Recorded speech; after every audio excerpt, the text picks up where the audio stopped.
What if you spend your whole life trying to solve one problem, and just when you finally found the answer, you realized it was too late?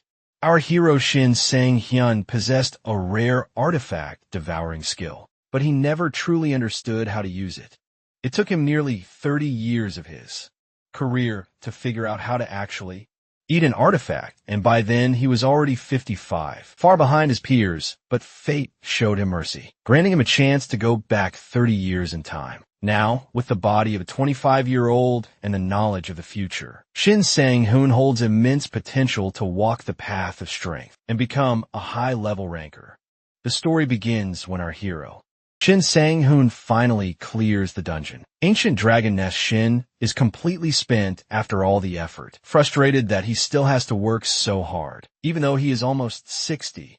As a swordsman, he has lived 30 years of professional life, but he doesn't have any special achievements, besides being the country's top 100 swordsman, which he doesn't consider a big deal. Because there are already thousands of players in this world, he looks at his reward and wonders whether he got a skill book this time. He has eaten artifacts before because of his skill, and ponders whether he can eat this one too. Then he notices a notification stating that the constellation Late Bloomer model has been extended. A man steps out from a portal. His system informs him that this man is a student of the Late Bloomer model who praises him for his hard work, speaking in Hindi, which Shin doesn't understand. He also compliments Shin for his impeccable final strike. Now Shin understands that this student is his contracted constellation. He awkwardly thanks him for choosing Shin as his contract, because Shin is nothing but a third-rate swordsman. Not only that he receives other benefits as well. When he reaches level 850, all artifacts and titles will be doubled. At level 900, his stats will be tripled. However, Shin is quite disappointed as his level is only 650. He knows he can't be this constellation's contractor because he doesn't meet the requirements. Then the student urges him to eat the book, which he was going to do anyway. He exclaims that he is going to eat it. Devouring an artifact is the only skill he acquired when he awakened. As a player initially, he doesn't understand his skill and tries to cook the artifacts in order to eat them. He even fries them, but feels nothing. This experiment ends up costing him 30 years. Eventually, he uses mana synchronization with an artifact of a suitable rank. This trick helps him activate his devour artifact skill. But the problem is he realizes this too late. Other players had already gotten stronger and far ahead of him because they started early. Then he looks inside the book and, irritated, asks the student whether it should have some instructions. Since it's a skill book, the student replies that he has very limited information about this particular book. He happily suggests that Shin wait and try using mana synchronization. Again, after all, Shin obviously has lots of time to spare. But Shin is angry at hearing this. He yells that he doesn't have much time left.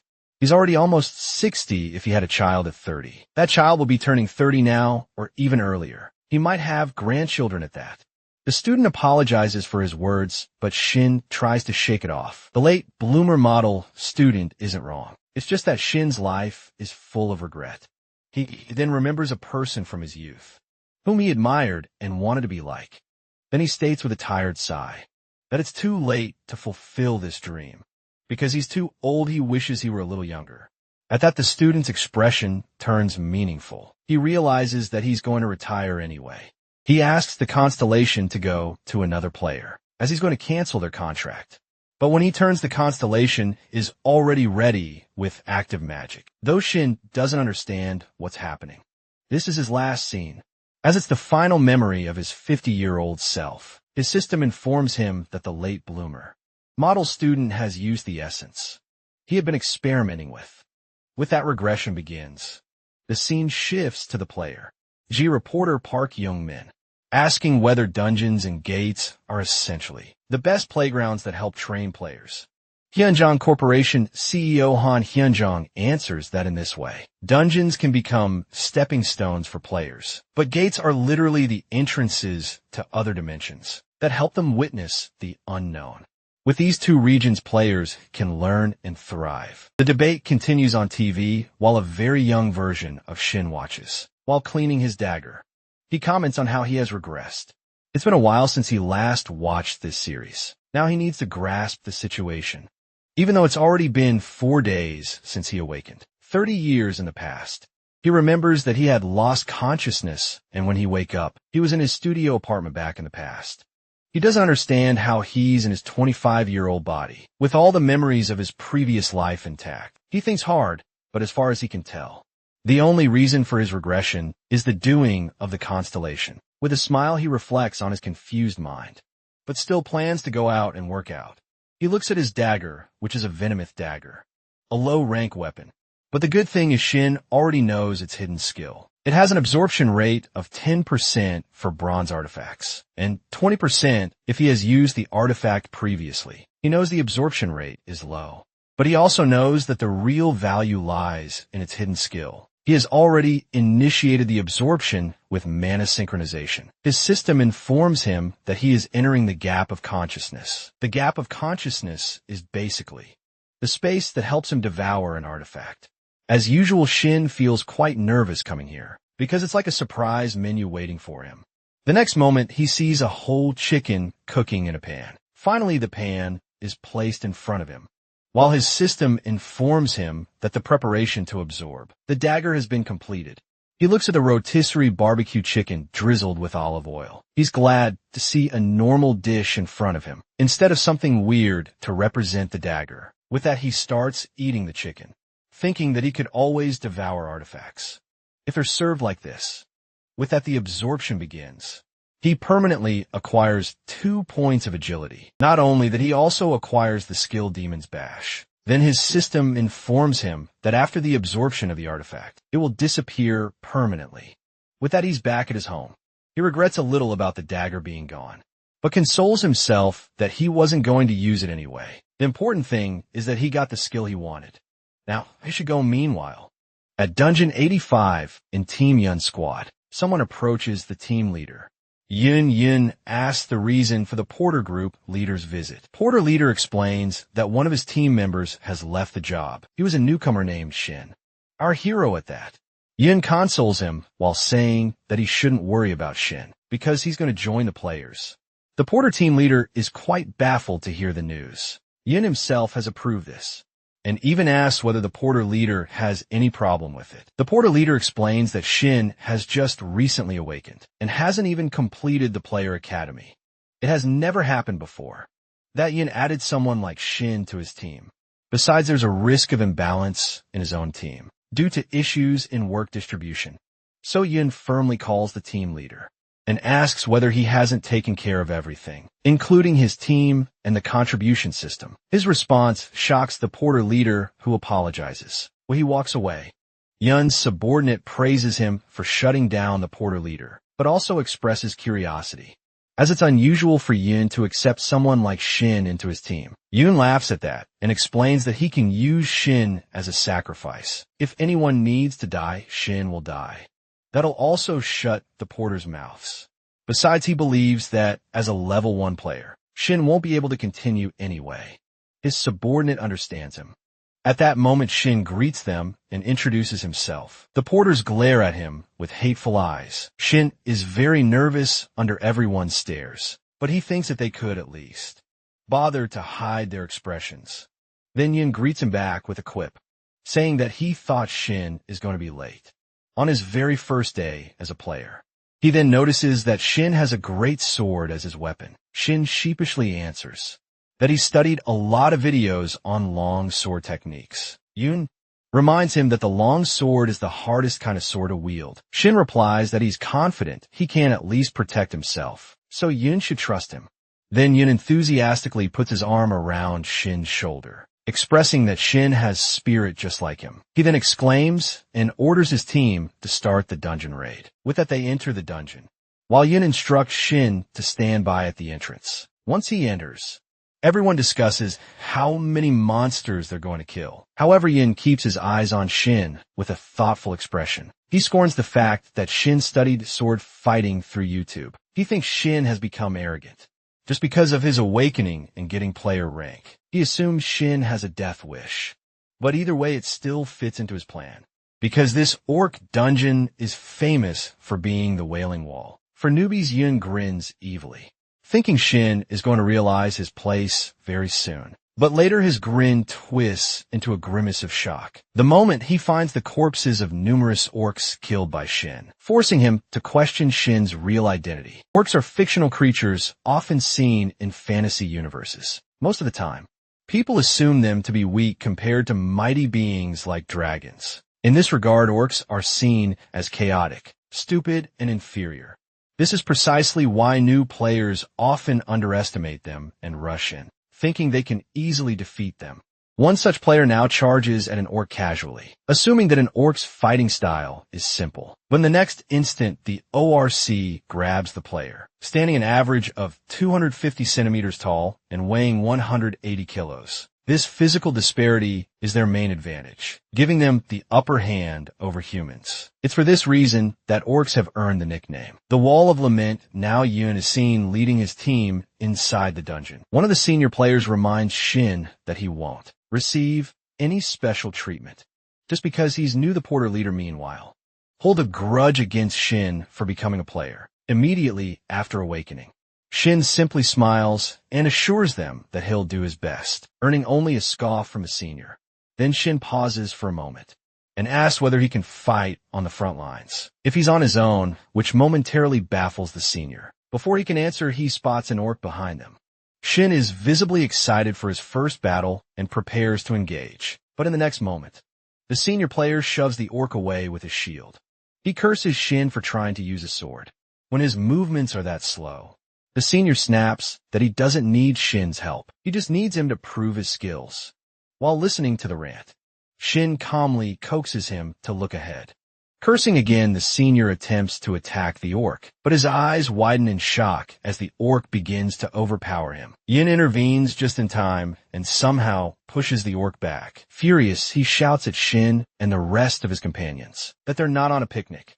Everyone apologizes and is amazed by Yun's skill. Yin asks everyone to stay back as he prepares to handle the ORC. The orc charges at him, but Yin blocks the attack and in the next moment stabs the orc in its heart. Everyone is excited, hoping that the orc is dead. However, the orc grins and raises its axe, attempting to attack Yun again. Yin swiftly dodges the attack, while Shin watches everything with a calm expression. Shin believes that Yin is the highest level player in the team. But in reality, Yin is only level 50 and struggles to hit the orc. Yin tries again, this time successfully stabbing the orc. The orc falls, leading everyone to believe it might be dead. The team is amazed to see Yin kill an orc on his own. Yin instructs everyone to move ahead, but his command is interrupted when they witness a mass of orcs charging toward them. Panic sets in as they see the incoming orcs, and they turn to Yin for guidance. Yin suggests retreating for the safety of the team, knowing that he's struggling to defeat even one orc, and an entire army is approaching. Shin, however, surprises everyone when he offers his services to fight the orcs. The others think he's gone crazy. Yin tries to reason with Shin, telling him that while he's excited about his awakening, but he should be more cautious. But Shin ignores Yun's words and dashes toward the orcs. The others warn him that he's going to get himself killed. However, with a swift, decisive swing of his blade, Shin kills one of the orcs. Splitting it in two, everyone is shocked to see that a newbie managed to kill a high-level orc. Shin, on the other hand, wonders why he didn't get the nice strike on the orcs he usually makes on an orc's line, because of his first-level status. The remaining orcs, furious at the death of their companion, charge toward Shin, but Shin is unfazed. Despite being a first-level player, he has plenty of experience in his arsenal. He readies his sword, determined to take them on. One by one, Shin slashes through the orcs. One attempts to attack him, but Shin dodges, effortlessly breaking its mask with a swing of his sword. He casually states that he's killed plenty of orcs in his younger days. Meanwhile, the spectators are in complete shock, questioning whether this is really the same Shin they know. Finally, Shin prepares for the last battle, facing the armored ORC, the dungeon's final boss. The armored ORC roars in fury as it rushes toward Shin, intent on finishing him off. Shin is ready and they clash, sword against axe. Yun, witnessing the entire ordeal, shouts at Shin that his attack isn't going to work. The armored orc's skin is far too thick. Meanwhile, the orc stares at Shin with a glint in its eyes. Shin thinks it's just being dramatic. It's time for Shin to use his newly acquired skill, Demon Bash, when the orc places its weapon on Shin's shoulder. He tells it to stay still. With a smile, the orc yells. But Demon Bash stuns him for a moment. Therefore, in the very next moment, it's flat on the ground, knocked down by Shin. Yun and his minions are left stunned, unable to believe what they're seeing. The corpses of the orcs in front of them are taken down by a player who awakened just 3 days ago, which seem almost unreal. Yun thinks about Shin's hindrance skill, referring to Shin's Demon Bash skill. He remembers that even top-ranked players only managed to activate the skill for 1.5 seconds. And yet here's Shin already amazing with a great sword, claiming he learned how to wield it just by watching YouTube videos. Yu makes a mental note to ask which videos he watched. He's completely flabbergasted to realize that Shin actually used hindrance against a fully armored ORC. Meanwhile, Shin levels up. Not only that, he also receives an F-rank title tagged as Fearless Immature Puppy. With this title, he gains 5 points in evasion. Shin isn't particularly eager about leveling up, but he does enjoy stacking up evasion points. He also has one available stat point that he can use to boost any of his attributes. He already knows exactly which stat he wants to increase. He's learned, albeit a bit too late in life, that luck is the most important thing. So he raises his luck stat, knowing it will help him enhance his skills and increase the chances of acquiring rare artifact drops. For him, it's a necessity. His system notifies him that his luck stat has been successfully increased. Then Yin speaks up and asks if he's really Shin. He follows up by asking where Shin learned the hindrance skill from. Shin turns to him silently, thinking that he obviously can't reveal the truth, that he's from a future and using the skills of his past self. So he lies and says he got the skill when he awakened. But Yin doesn't buy it. It doesn't add up. Yin, eyeing Shin's sword, remarks that he might have just gotten lucky and gotten his hands on a diamond, rank artifact, or something even higher. At that, Shin extends his sword toward him and tells Yin to check for himself. Yin agrees and takes the sword. He inspects it closely. It's a faded greatsword, which is a completely ordinary weapon.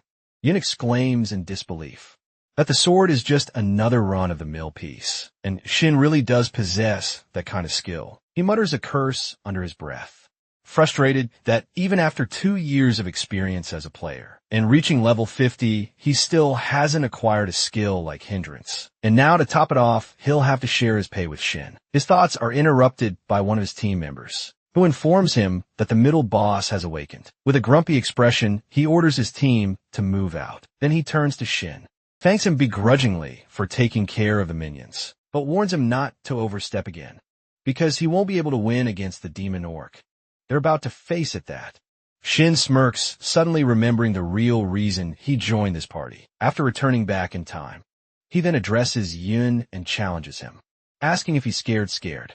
That Shin might actually have the skill to kill the demon ORC on his own and claim the artifact. He chuckles, adding that it would only be fair, since rewards are distributed based on each member's contribution. The artifact Shin is referring to is the Crimson Stone, which can only be obtained by defeating the demon ORC. The catch, however, is that no one really knows whether the Crimson Stone will appear or not until after the fight, because it rarely appears.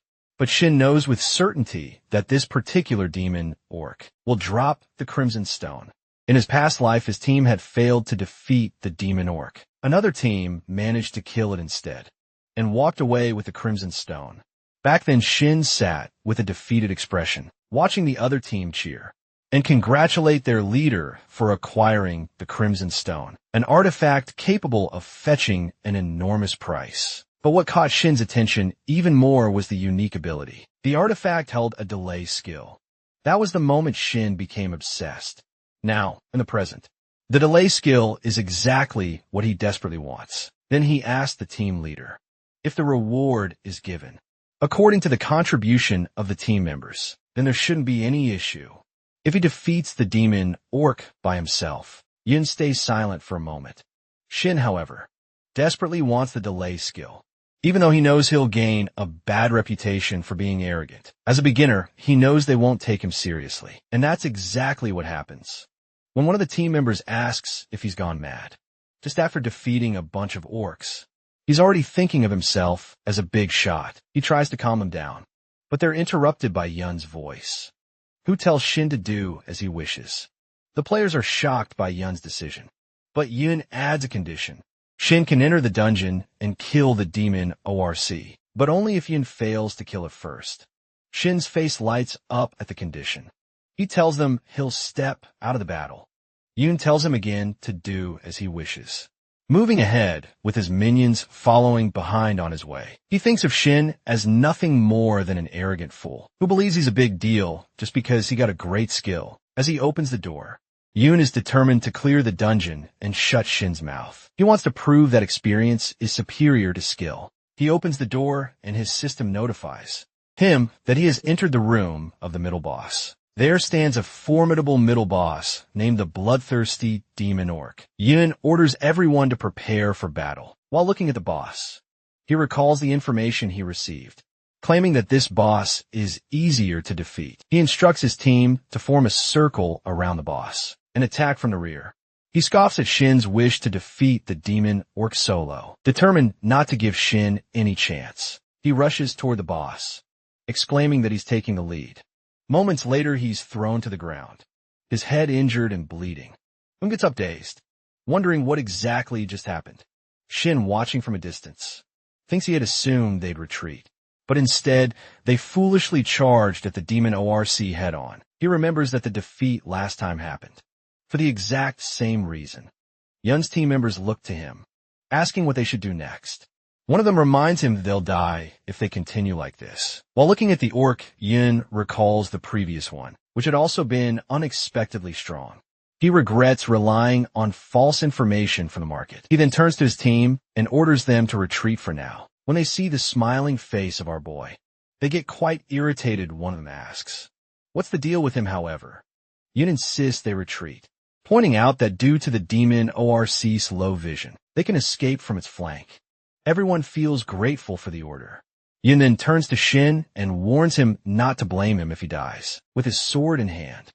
Shin assures him that he needn't worry because he's not going to die. Now he stands before the demon ORC, which is yelling and charging toward him. But our boy is completely ready. He knows that if he looks at their stat difference, he wouldn't have any chance of winning against the demon orc. But the experience from his past life is his greatest advantage. He attacks the demon orc meanwhile. Yun's team turns around baffled as they hear the loud clank, a sound that means Shin has managed to deflect the boss's axe. Shin, however, mockingly complains that his hand hurts, saying that all he can do is deflect. He then looks keenly at the Crimson Stone. With this stone, he can gain the delay skill, which he can combine with his Demon Bash. The 2-second stun from Demon Bash could be drastically improved with the delay skill.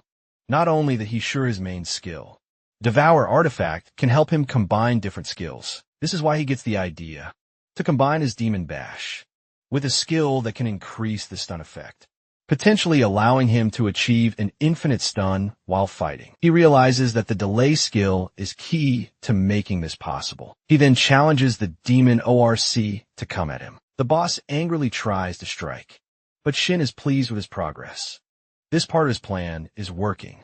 He's seeing the demon ORC's weak spot. He dodges the attack, causing the demon orc's axe to stick into the ground. Without wasting any time, Shin activates Demon Bash, stunning the demon orc for 2 seconds. Meanwhile, Yun is baffled to see that the skill can be used on the middle boss. As well, Shin tries to mock the demon orc, pointing out that orcs have simple fighting patterns, yet this one is supposed to be a boss.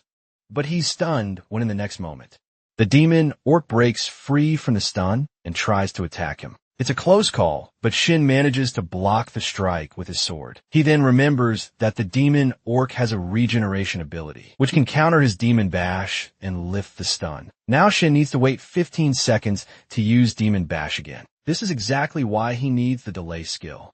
He realizes he has no other choice but to defeat the demon orc without it.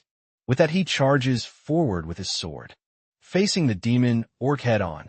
Yun watches the fight, but his subordinate reminds him to retreat, as it seems Shin is not winning either. While observing Shin's face, Yun can't understand why he's still so calm, especially when his stun skill isn't working. And there's a huge difference in stats between Shin and the Demon Orc. He wonders if Shin is really just a beginner player, as he deflects the Demon Orc's attack.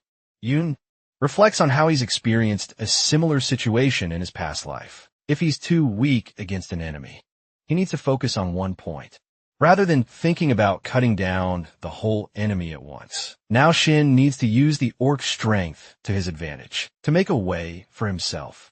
With that, he cuts through the Demon Orc and receives a congratulatory message from his system. He levels up twice and also obtains the E rank title of Demon Hunter. With this title, he gains regeneration abilities 5 times faster. Looking at his system, he feels relieved to get the 2 titles, a benefit of being a solo player. Then he looks at Yun and his team, who are completely speechless for a while. Seeing their reactions, Shin knows what he needs to do to avoid an awkward situation. He dramatically shouts that he almost died. He credits the leader for inflicting enough damage on the Demon Orc. Blonde One asks the leader when he was able to damage the Demon Orc. At first, Yin doesn't understand what's happening.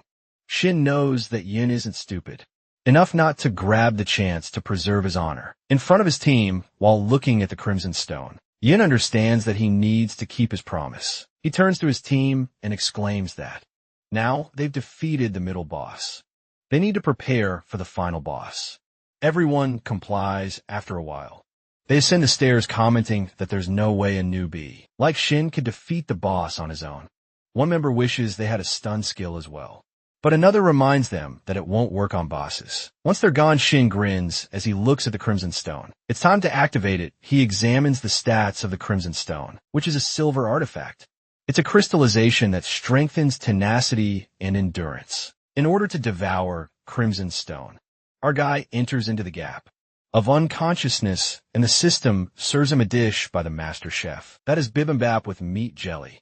The combination of flavors leave him satisfied, as if everything is finally going in his favor.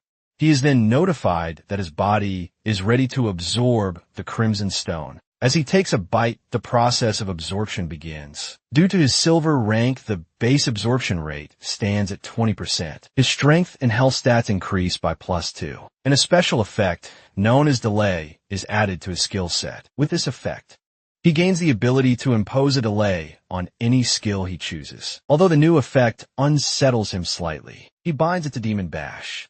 System confirms the effect's addition. If he uses Demon Bash before the initial stun wears off, the enemy will be forced into a second stun. The third strike has a 90% chance of triggering another. The fourth carries a 60% chance, and by the fifth, the probability drops to 30%. When Shin gets back to consciousness, he's filled with satisfaction. He once believed a guaranteed 4-second stun to be only theoretical, but now it's proven real just then. Yun approaches him, initiating a conversation. He informs him that the boss room lies just ahead, where the Orc Berserker awaits. When our guy offers to join, he surprisingly declines. He explains that as a leader, it would be irresponsible not to utilize someone with Shin's capabilities. With a firm handshake, he invites him to cooperate. Our guy agrees, but keeps his conditions unchanged. Yun accepts just then. A player reports that the group is ready to proceed. Yun nods and tells everyone to stay sharp. Our guy notices the blonde player's scowl and finds it puzzling. To raise morale, Yun reminds the team that they're nearly done and suggests they go out for drinks afterward. Dungeon 85, the final boss room. The Orc Berserker appears terrifying in stature, with massive fangs and wild hair obscuring its face. Yun offers to enter first, but our dude steps forward, insisting they go in together. Boldness in his tone stuns the others. Instead of listening his leader, he charges while thinking that unlike demon orcs, Orc Berserkers have lower resistance to skills, with calm controlled attack stunning. It should be achievable. The Orc Berserker lunges. At that moment, Shin questions if he was truly the one who spoke so confidently. As a child, fear ruled him. In adulthood, survival consumed him. But now he refuses to live the same way. He must change and prove it here and now. With everyone watching, our guy unleashes a single devastating slash, nearly cleaving the boss in half. You watch as in awe, calling him a monster. Shin announces the enemy is stunned for 4 seconds. He activates the Demon Bash skill.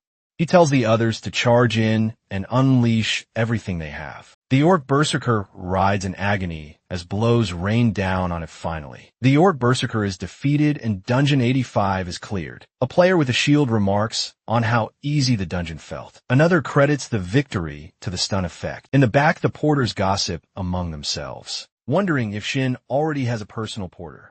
One of them plans to ask, but another hoping to do the same protests. The system then informs him that he has leveled up and earned the title, Overwhelming Power Rank D. This title extends all his status effects by 10%. He reflects on how many titles he's collecting, something he never achieved in his past life. Yet even now it pales compared to one man, Du Kyung-soo, the Ghost Blade, the complete sword.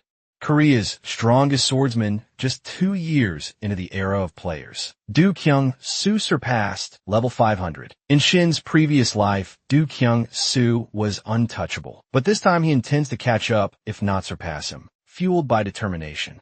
Our guy stretches Yun approaches and praises his efforts, handing him a reward item surprised. He accepts it and asks what prompted the gift. Yun explains that our guy carried the team and that the item, a bronze rank artifact, wasn't valuable enough to hoard. Blunt as always. He jokes he wouldn't have given it away if it were worth much. But inwardly, Yun is aware that Shin is now on a different level and likely won't be part of their team for long. The realization stings from a distance. The blonde player watches the exchange, seething with jealousy after years of loyalty. He feels discarded to him. Shin is just a newcomer who got lucky, his rage bubbling over. He takes out his phone and mutters that the two should die together. He makes a call the next morning. Back in Shin's apartment in Songpa District, Jamsil-dong, he feels content. While most porters earn only $200 per day, his bank account holds $6 million. Clearly Yun had paid him more than double with a bonus item as well. That item, the Berserker Ring, is a bronze artifact with the effects Lighten and Strength plus 10, normally dropped by ORC Berserkers. The ring amplifies Blood Rage. To use it properly, one must spend 1 mana per second, reducing the combined weight of all equipped artifacts to 1 kilos. Our guy now understands why it's only bronze tier. Most players would deplete their mana before even swinging their sword, but he isn't most players. Though it took him 50 years in his past life to realize his strength, he now uses every lesson to his advantage. He knows that artifacts needing mana usually carry penalties, but once devoured, those penalties are overwritten. Their effects stay, but the mana costs vanish. Excited by this realization, he prepares for another one of his signature mukbang challenges. The mana synchronization with the Berserker Ring has already begun, and he doesn't care about the risks. To him, every new skill is a step forward. Meanwhile, in a private club in Gangnam District, Seoul, the yellow-haired player furiously claims he wasn't lying about the 4-second stun. A man sitting across from him asks if he's raising his voice. Instantly, the player falls silent. The man asks why he should care. When pressed, the player denies, seeking revenge, claiming it's only business. But the man sees through him. His companion, a woman, whispers something in his ear. With a cold smirk, the Scar Man turns back and slashes the player's ear. He reminds the trembling player that they are not his servants. As he pours liquor over the wound, he declares the man will pay his voice, his loyalty, everything by the worth of that ear. And then with cruel calm, he asks again about our guy. The next day, the Jamshil 4 to 3 training grounds. Shin finds himself sitting on a staircase. While thinking about the foul taste of cold cucumber soup, the taste does not appeal to him, although he continues eating because it is the only thing available. After his return from the Berserker Ring, his stomach rumbles from the flavor, yet he remains optimistic, since he believes that there is always light, waiting at the end of a dark tunnel. But now he twirls his great sword with ease, feeling how much lighter it has become. That is due to the lightweight effect from the Devour artifact skill. The skill no longer consumes mana.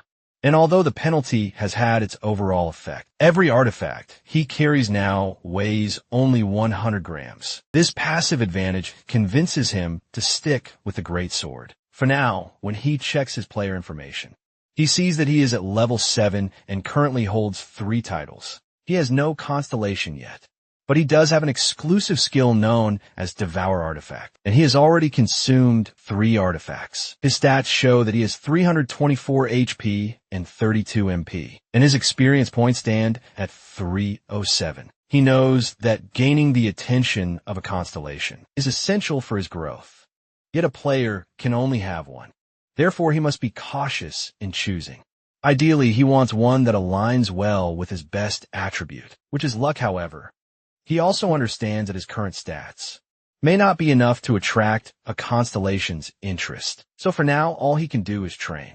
And he stands in front of 100 training dummies and prepares to continue building his strength. Later, a car speeds through a road and our guy steps out, barely able to stand straight. 3 days of constant training, followed by a long-distance drive, has taken its toll. He thinks the exhaustion might kill him. But there is one reward that he has gained.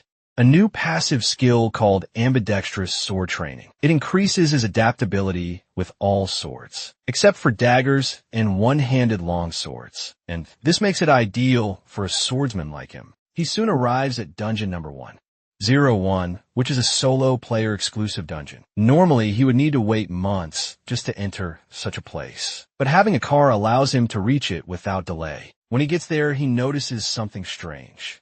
A black car is parked nearby, and he realizes he has been followed into the forest. He does not know who they are or what they want, but whatever their intentions may be, he plans to deal with them inside the dungeon. Moments later, a group of men enters the dungeon. They're not solo players.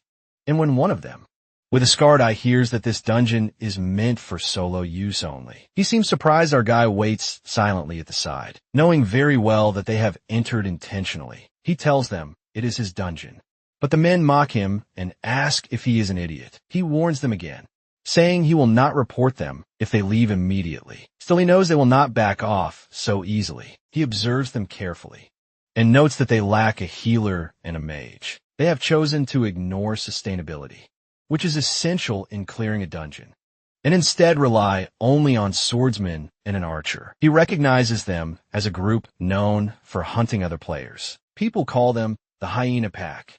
The large man in the group mocks his confidence, and the archer remains cold and alert.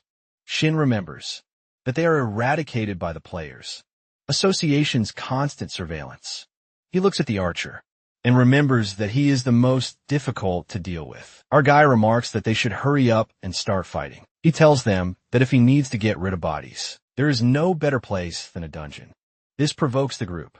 The man with the scarred eye suggests taking him out the easy way, and a large man says that tearing his mouth off would be easy enough. Our guy stays calm and urges them not to waste his time. He wants them to attack all at once.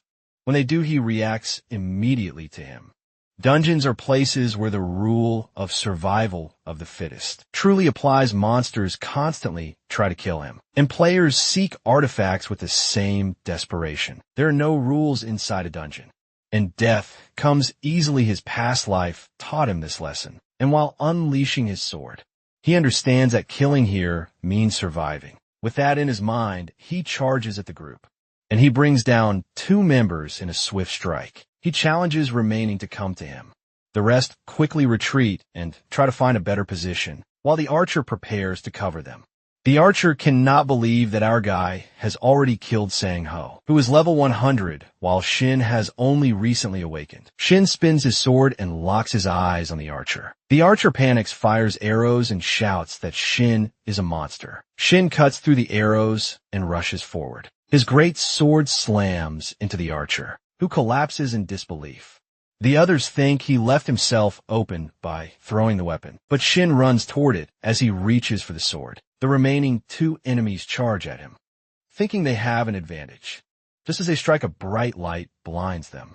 When their vision returns, they see Shin balancing upside down on the hilt of his sword. They call him insane.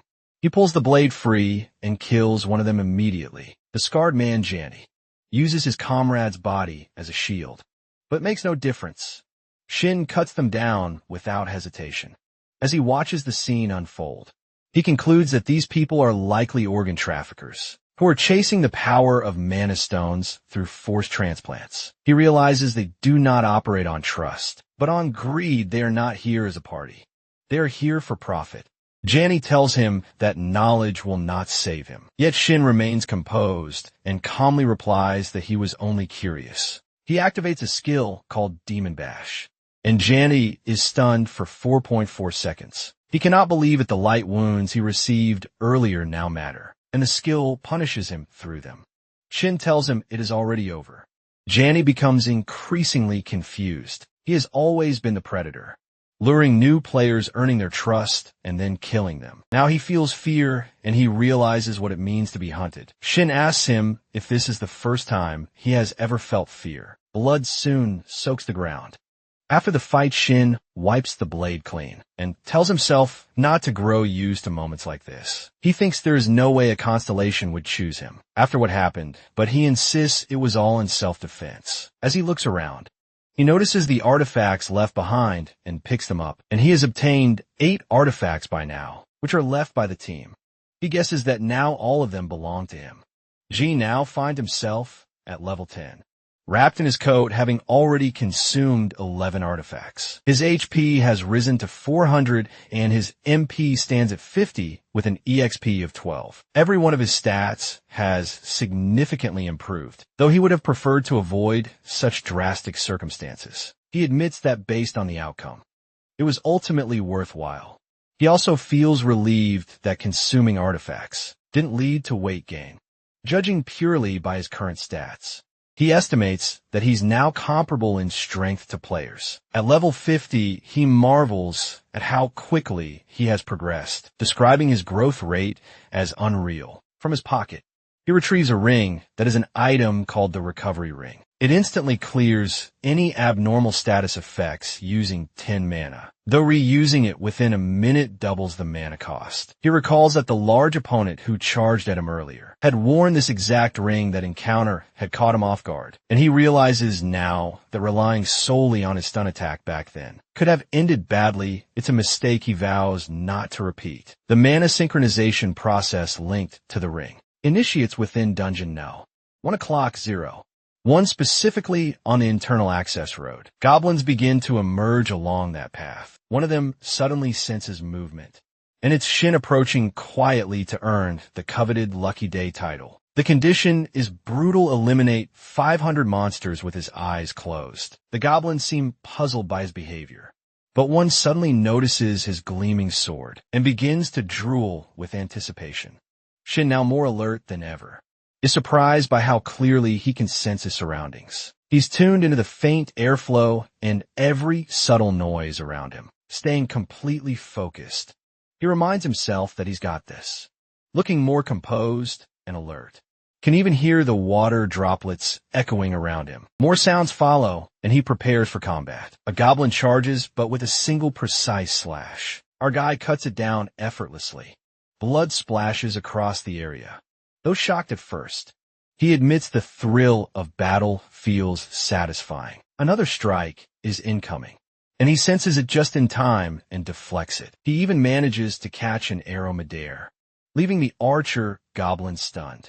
Shin reflects briefly on how recently he was in a dire situation. Yet that experience helped sharpen his senses. Now those very memories guide his instincts. With newfound confidence, he taunts the goblins to attack. A mob swarms him, but he moves like a whirlwind, slicing through them with ease. Heads roll, blood coats his sword. Soon only one goblin remains, trembling in fear, already accepting its fate. Shin's blade drips crimson as he stands in a pool of blood. He's leveled up and unlocked the D rank title. Lucky Day smiling. He removes his blindfold. The title grants him plus 20 to his luck stat and boosts it by 0.1 every time he defeats a monster of the same kind. Up to a max of plus 10, it's a welcome reward. It's one of the titles he's been aiming for. Just then more goblins round the corner, shocked by the massacre of their comrades. Jean, wearing an intimidating expression, sees this as a golden opportunity to rack up more points. His stats update. His luck stat has now increased by 30. Overcome with joy, he trembles and breaks in a loud laughter, just from the bonus the title grants.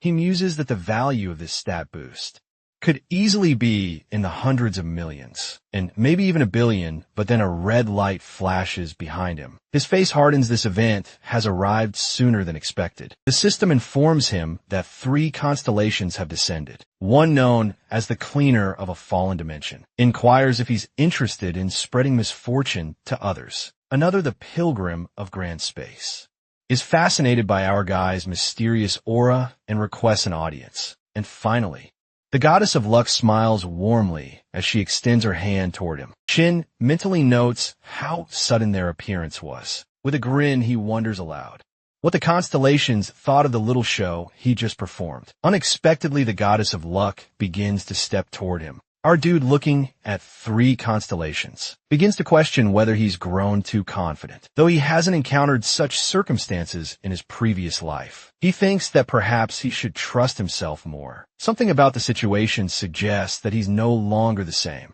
uncertain man he once was. The Goddess of Luck appears intrigued by him. She tells him that she has never before witnessed a swordsman so favored by fortune. When Shin responds that people often call him lucky, he secretly feels relieved. The attention from the constellations comforts him. It suggests he's on the right path. Among them, the Cleaner of a Fallen Dimension praises his hidden cruelty, a trait admired among slayers. Our guy suspects that this interest might be due to how quickly he eliminated the goblins. At the same time, the Pilgrim of Grand Space observes him in silence. Shin doesn't understand why this constellation has appeared, but he recalls hearing that this particular being only shows up for players with the potential to become saints. He assumes that the presence of the Goddess of Luck may have attracted such attention. Rumors say she's well-liked even among the other constellations. Noticing his gaze, the goddess explains that she has no exclusive desires. Even if he chooses a different constellation now, she promises he'll have the opportunity to contract with her in the future. This reminds Shin of a powerful tale on about the Archer of Miracles. Hashimoto Yuki, that archer, known for never missing his target, was said to be blessed by the world itself. His arrows never ran out and his strikes defied logic, though many dismissed his feats as fabrications. He knows the truth that the archer's strength came from a contract with the Goddess of Luck. She is the one who turned miracles into reality. With 3 constellations standing before him, Shin informs them that he needs time to think. They urge him not to hesitate and to choose based on his own will. Still, he feels the weight of the decision. That what if this is his only chance? And what if no others ever come? He reflects on his past life, where during his first 10 years, only one constellation reached out to him, the late bloomer student. That appearance had felt like salvation after years of suffering. Though it sparked hope, nothing changed until he turned 55 when the contract finally allowed him to regress. For that he is grateful. But it also means he may never get another second chance. He reminds himself that this time he must choose wisely. Faced with 3 paths that are holy powers, destruction or luck, he takes a deep breath and makes his decision. He presses the accept button. The contract with the Goddess of Luck is sealed. She seems pleasantly surprised by his choice. The system informs him that even in death, the contract remains valid for 30 years. As the contract is completed, a being from another dimension silently watches. 15 friendly constellations appear to offer their congratulations and wish him well at the same time. 3 hostile ones, each of whom hope to form a contract with him, issue threats declaring their intention to hinder his progress. Shin feels confused by the sudden attention, but chooses to let it go. He extends his hand toward the Goddess of Luck, and she accepts the gesture with grace. Praising his decision, another constellation, the Mona dealer, echoes her sentiments, calling it a wise move soon after. The goddess asks him to make a wish. He's presented with 4 options. The first guarantees a critical hit with every attack. The second ensures that any artifact ranked unique or higher will immediately activate its abilities. The third grants a 100% chance of obtaining artifacts from mid bosses and final bosses, and the fourth allows each level up point to increase his stats by 2 instead of 1. Additionally, if he's invested in luck, This effect will apply retroactively to all previous points. Our guy is stunned. Every option is absurdly powerful. The goddess looks proud, clearly pleased by his astonishment. The critical hits the guarantee drops, and the double stat boosts. And he realizes that all of this is the result of his perseverance. When she asks about the other constellations, our guy calmly tells the remaining two that they may leave. He plans to focus entirely on his chosen goddess, the pilgrim of grand space knots, saying they will meet again, the cleaner of a fallen dimension. On the other hand, warns him that next time he will attempt to take his head. Despite the tension, the goddess seems amused. She compliments him on standing firm and assures him that with her blessings, he won't have to fear what lies ahead. Shin believes that greater opportunities still await him in the future. Later inside the final boss chamber of Dungeon 1:00, Shin faces a monstrous being known as the Greed Goblin. Lord Creature towers before him, wild and filled with greed. The goddess watches with concern. Just as Shin prepares to strike the final blow, the boss intercepts the attack with two massive axes. The creature bellows, sending a shock wave that knocks Shin backward. He steadies himself using his sword, but not before being inflicted with a status ailment Overwhelm. Our boy has anticipated this, though it's not as crippling as a stun. Overwhelm saps one's will to fight. Wasting no time, he activates recovery. Removing the debuff, the boss attacks again, cracking the ground, but is left confused by Shin's quick response. Though his defense skill doesn't fully immobilize enemies, it proves effective enough for a comeback. And it's time to test his luck with Overwhelm deactivated. Shin seizes the moment. He slashes the Goblin Lord's shoulder and activates Demon Bash, stunning it for 2 seconds. He keeps track of the timer and adds another hit, refreshing the stun as the delay effect kicks in. The stun duration increases again. Blood splatters as Shin continues his assault. The system notifies him that delays. The secondary effect has a 90% chance of activation, and effects of stun is extended. Our guy is amazed that it worked for the second time too. Shin is in the middle of taking down the choking goblin swamp, and with one clean swing of his blade, he finishes it off right after that. He clears the dungeon completely, and his level goes up. He feels worn out, but he also earns a D rank title. He's honestly really happy it's finally over. At that point, he starts thinking to himself about how first there were those thugs chasing him, and now this dungeon. He wonders if he's pushing himself too far. Just then, the goddess of luck shows up, while pointing out that he must be pretty lucky to have pulled off everything he did today. He starts thinking that most people would probably say it's just skill, but she says being lucky is a talent too, and she's glad she's been helping someone so fortunate. He notices that how fast she changes her attitude. She, on the other hand, thinks it's all because of her support. After that, he looks at his status screen and decides to level up his luck stat first. But once he checks, he gets even happier that it's already over 100. This matters because once any stat hits over 100, it gives a 10% boost to anything connected to it. Like higher evasion means better chances to dodge, and better luck means more rare loot drops. Now, while standing strong, he looks at the Shield of Cudness. It's a support type gear that gives plus and 20 defense. It had belonged to the Goblin Fighter Cudness.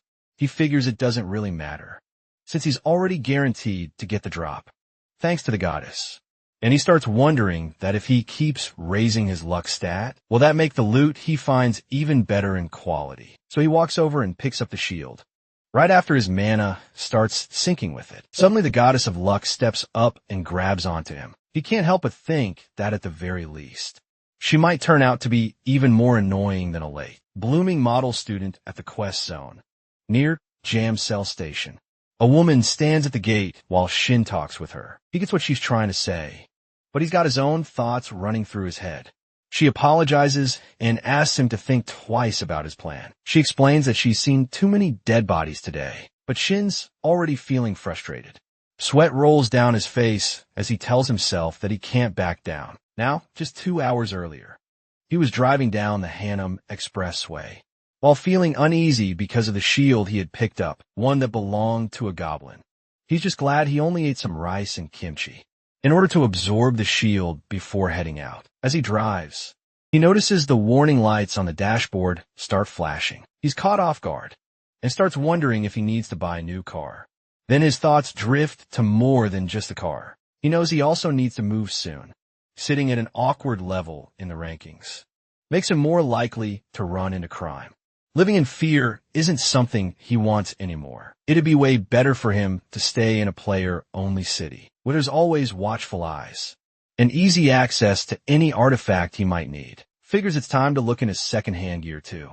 Something that won't drain his wallet and will help him out for now. Right now, what he needs most is money, and a lot of it. He knows that. There's only one place where he can earn that kind of money. The system that came with the player era brought quests along with it. And those quests are handled by a group that is the player association. As long as it's under their system, he knows he can make it work. So he rushes to the quest arena ready to go. But as he's speaking to the woman at the gate, he realizes she's not letting him in. She tells him to pick a dungeon that fits his level and asks why he's trying to enter a level 100 zone. Still, he stays calm and sure of himself, even though he's only level 17. He feels like stepping into a lower zone now would just waste his time. She tries again while saying she's heard that line before. She pleads with him to choose a safer area instead. In that moment, he finally gets her point. Lots of people have died because they thought they were stronger than they really were. Still, he holds his ground. Deep down, he knows the risk, but he also believes that he can handle it. While the two of them are talking, a girl suddenly shows up and asks what's going on. The lady just brushes it off like it's nothing. The girl is Kim Miso from Eden Guild, a top-tier, A+ rank player.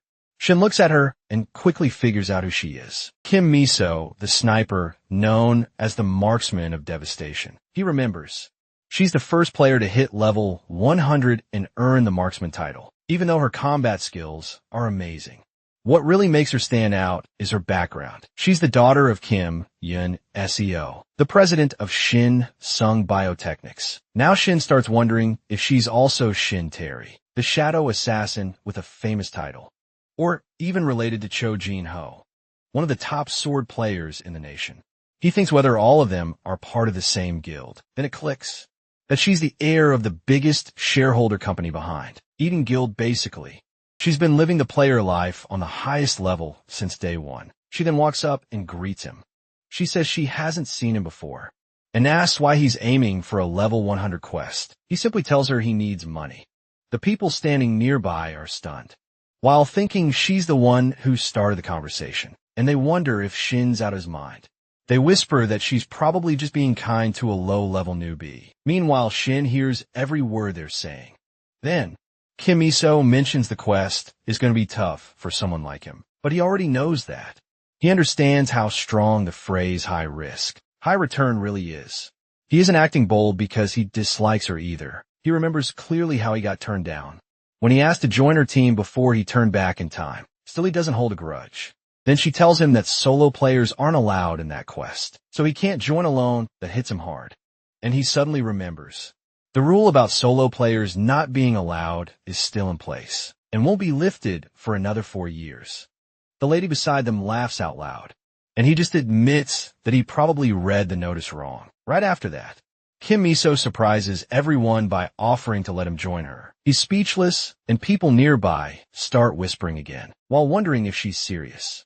Some even start feeling jealous. Shin, on the other hand, starts thinking that what's her angle. He asks if there's a catch. She just says that she's helping a fellow player, and no strings attached. He laughs a bit and says it's hard for him to trust people. She replies that there's no hidden deal, just one thing that if he lets her down, he better be ready to face the consequences. But if he proves her wrong, she promises to admit it and apologize. Now, he gets it that she wants to test him. Her power goes way beyond just being a player. Even the clothes she wears shoot up in value. Every word she speaks ends up in dozens of news stories. He knows if she decides to trash his name after this, his whole career could be done. But he doesn't back down. He looks at her and suggests they head out right away, and finds himself actually curious about what happens next. As Kim gets to the quest arena, she tells her guard to handle whatever he needs to right then. She notices that most of the guild members are caught up with other stuff, and she has to find new teammates to gather enough people for the quest. Coincidentally, she has a reason to team up with Shin. Because of the rules about having a minimum number of members. For a quest, she ends up looking his way. When she spots him chatting with a receptionist, it's a bit of a hassle for her at that moment. She just happens to notice this guy, full of confidence. And since she's not sure how he might react, she gets kind of curious. So she asks the girl what kind of quest he's trying to take on. The girl tells her it's a defense quest, where they have to wipe out all the monsters. Kim's surprised he didn't pick a fetch or raid quest, but instead went with something that tough. Because of how this quest works, the only way to win is by beating every monster, which is why it usually needs 4 people, with at least one ranged damage dealer. He's planning to go in solo. She finds that shocking and sees it as pretty much a suicide run. Meanwhile, Shin asks if she's nervous. She looks at him kind of stunned, and he says he was worried since she wasn't saying anything. He offers to wait for more folks, maybe a tank or another ranged fighter if she thinks it's too risky. But she tells him everything's fine and decides to take on the quest with him. They're told they'll be moved to the quest zone soon. Then the girl at the counter says she hopes nothing bad happens, since Kim's joining him at the same time. A few others nearby start talking, while wondering if they'll even make it. One of them doubts it, saying, "There's no chance a level 17 player can handle a level 100 dungeon." Still, someone points out that Kim might have something planned, since she's the youngest to ever be ranked A+. They also start talking about the new ranking system the Player Association made. Turns out it wasn't based on level anymore, since it's hard to judge strength that way. Now ranks are decided by 2 things: how many dungeons someone has cleared, and their overall battle instinct. Kim got her A+ rank just because of her insane battle sense. Someone asks what A+ even means, and another explains. It means there are still monsters out there stronger than her. But that's not the point. What really matters now is that this guy just stepped into a dungeon with her, and everyone thinks he's seriously lucky. In the defense quest, Kim and Shin finally arrive at the area. She's thinking about how she needs to stand by what she said earlier. She plans to give it her all to support him if things get risky, though deep down, she hopes he learns something from this experience. But about half an hour earlier, she had asked him what he meant, mistaking his words. He had told her not to step in unless he asked for help. Shin firmly supplies that if she just focuses on backing him up, he'd give her 5% of the reward, which he thought was a pretty good deal. She wasn't having it, though.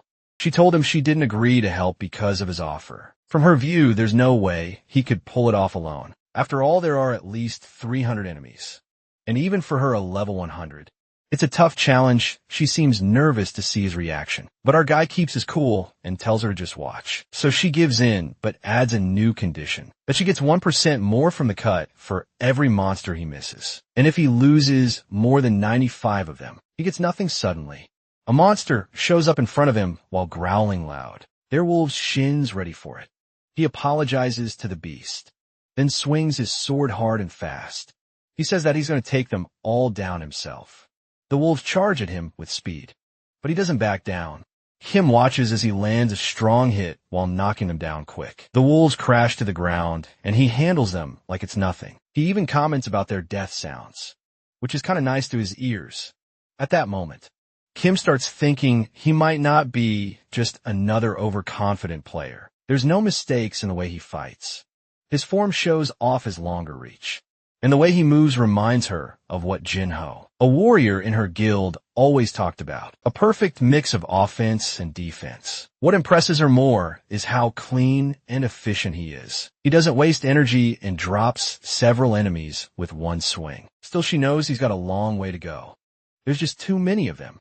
And then all of a sudden, a big wave of wolves rushes in his direction. Even Shin starts thinking, these aren't monsters someone at level 17 should be able to deal with. Then all of a sudden, Kim realizes something feels off. She starts thinking that why aren't any of the monsters moving? She's shocked and wonders if they're all stunned, and if Shin is the one who used some kind of stun skill, actually referring to his demon bash skill. As she watches him slicing through the wolves, it hits her that it is definitely a stun technique. Anyone paying attention could tell, even though he's playing it safe. The stun seems to last around 4 seconds.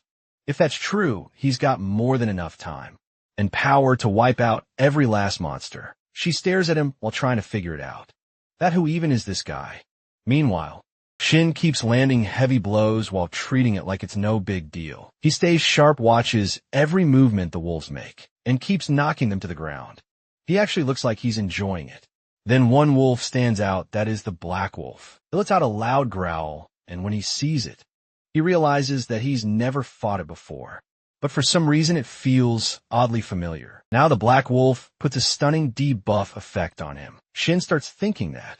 Could this be the same kind of stun he used earlier? Kim's surprised too. But thanks to her artifact, she's not affected by the stun. That's when she figures it out, that the black wolf used a stun skill on him. She nearly forgot about that possibility.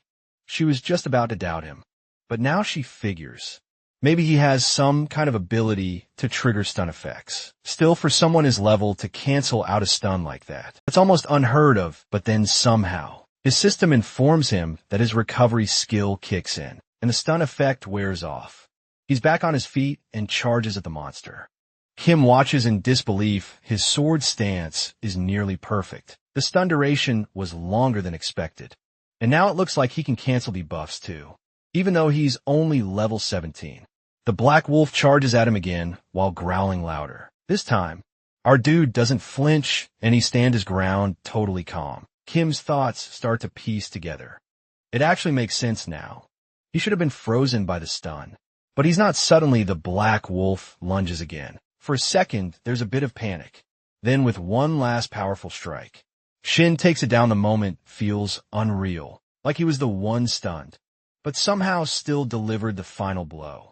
After that, he looks at himself, notices how dirty he got, and thinks maybe it's time to just enjoy this. Watching all of this unfold, Kim can't stop thinking that just who exactly is Shin now in this defense quest. Shin beats all the wolf-type monsters. He takes down 299 of them, just one short of the 300 target. He levels up and feels good while rushing through each level with ease. He also earns the D rank title No Fear, which lets him ignore any negative effects from these wolf-like creatures at this point. He starts thinking that Kim might finally trust his skills. She watches him, clearly impressed. But still a bit cold, he knows that he has to keep putting on a show, so he gets ready for the final round. Then a huge wolf appears in front of him. It's the final boss, the full moon wolf lord. He steps forward with a strong attack, while remembering that random strikes seem to work best. Against this boss, the wolf growls again. But he stays focused. He knows that after 30 years of his past life, he knows every move the boss makes. Still, he feels sorry for having to hit it. He lands a heavy blow with his sword, and tries to use his Demon Bash skill. But unfortunately, the boss resists it. His Demon Bash doesn't go through. That's when he realizes that the wolf strength comes from being a level 100 boss. Meanwhile, Kim watches him closely. She notes that he has a way to avoid the stun effect, and she's surprised at how easily he swings the huge sword, like it weighs nothing back in the fight. He keeps attacking the boss with full energy. The wolf dodges many of his strikes. Then suddenly the wolf lets out a loud growl, without missing a beat. He goes in for one last powerful hit with his sword. The wolf manages to dodge the strike. But Shin is already familiar with the wolf lord's unpredictable move pattern. He realizes that he knows all its tactics. Meanwhile, Kim starts to understand something deeper, that the most annoying thing about Shin is his constant need to prove his strength. To her, he smirks, which makes Kim wonder who he really is. As the fight continues, Shin notices the battle is dragging on longer than he expected. He's running out of tricks to show off, and he's thinking that the wolf should be worn out any second now. But then the wolf charges at him again, and Shin wonders why it's still so full of energy. He realizes that at the rate they're going, he might collapse before the wolf does, since his health stats are running low. He starts to feel tense as the wolf seems determined to finish him off. But fortunately, Shin soon catches on to the wolf's attack pattern. The wolf uses strong strikes as bait, while hoping to lure him into a counter, then follows up with a fierce attack. Shin stands tall, holding his sword, and recognizes the signature move of the wolf lord, a tactic that's taken down countless players before him. He hadn't seen it in action yet, but now he knows it's coming. The wolf lets out a loud roar, and Shin rushes in to strike. But just as he does, the wolf growls again. Kim watches in shock as the wolf lands a heavy blow on Shin, while causing him to fall. She feels disappointed, thinking to herself that she's an idiot, even though he's shown incredible strength. She let her guard down, and now he's the one suffering because of it. She feels deeply sorry for him. Then something unexpected happens. A light flashes in front of her eyes, and with that the absorbed shield of kindness shatters into ashes. Lost forever, Shin gains a special effect. That is sacrifice. He feels a surge of happiness as he realizes it grants him a conditional healing skill, still useful even after absorbing the shield. Now, he has to decide which part of his body to apply the healing to. He knows it's a very specific choice, and he must pick from 16 different body parts. Normally, choosing the rear side would be safer, but since the back is divided into 4 parts, it's not efficient. He figures it makes more sense to pick his front, and with that decision, everything works out. It was thanks to the effect of sacrifice. Shin regains his full health. He realizes that if he had missed by even a little, he would have died, but instead, he tells the wolf that he didn't expect to handle both of his problems at once. And then his Demon Bash skill activates at level 1. Shin isn't sure if he's lucky or unlucky, but he can't believe that cutting off the wolf's right arm actually breaks through its resistance. He decides to go for it. While grabbing his sword and getting ready to test his luck, he notices that his stun technique only works on the 3rd attempt, but he figures that's good enough. Just then, Kim arrives. Shin greets her while saying she's finally here. She replies, while telling him he could have mentioned that he had a healing skill, because she honestly thought he was done for then. She asks him if he's living a second life or something, while wondering how he knows all the Wolf Lord's attack patterns. She says she's met countless players, but Shin is the first to truly confuse her. She tries to say something which she feels, but our guy turns to her and asks her to complete her sentence. She then asks him, almost pressuring him like he's already a ranker. Shin's caught off guard by that. He actually thought she was going to say, it feels like he's someone who's regressed. But then he figures that a regular player probably wouldn't even think that deep. She follows up while asking if he's planning to finish the boss. So he steps up in front of the Wolf Lord and without hesitation takes him down after the kill. He earns a C rank title and unlocks a new skill called Face Off. Skill kicks in when the target is completely alone, no backup within 5 meters. And it boosts all of his stats by 20%. Now Shin wonders if his first C rank title is actually meant for solo fights. He's pretty pleased with it. Kim notices and points out that it looks like he got his title. He's surprised and asks if she's cleared this stage alone before. She admits she has, but also confesses that it was only possible because of her artifact. Shin responds, while saying that getting the right artifact still takes skill. She thanks him for the compliment, though. She adds that her item cost over 200 billion won, and it's not really fair to compare herself to someone using a regular sword, but then while brushing that aside, she suggests he test out his new title. Our boy doesn't get it first, but then Face Off activates. Kim standing alone now within the 5-meter range, and no one else is nearby. However, the moment Shin says something, the effect deactivates. She laughs it off and says she needs to head out first to call her porters, so they can collect all the loot. Shin thanks her again. He figures it makes sense that, since dropped loot and monster parts are part of the quest rewards, so bringing in porters is just the smart move. And seeing how he handled most of the battle, he figures that he's made a solid impression on her.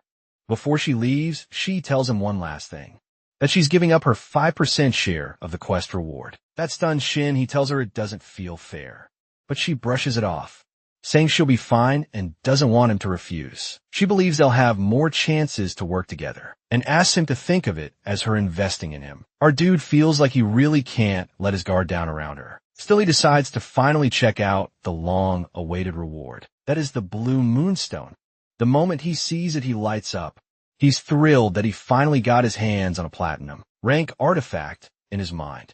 This thing's worth at least 1 billion won, and he sees it as something seriously valuable. With this, he realizes he can probably afford an apartment in Seoul now. Then the Goddess of Luck tries to get some credit, while asking if he believes in her now, after tasting success like this.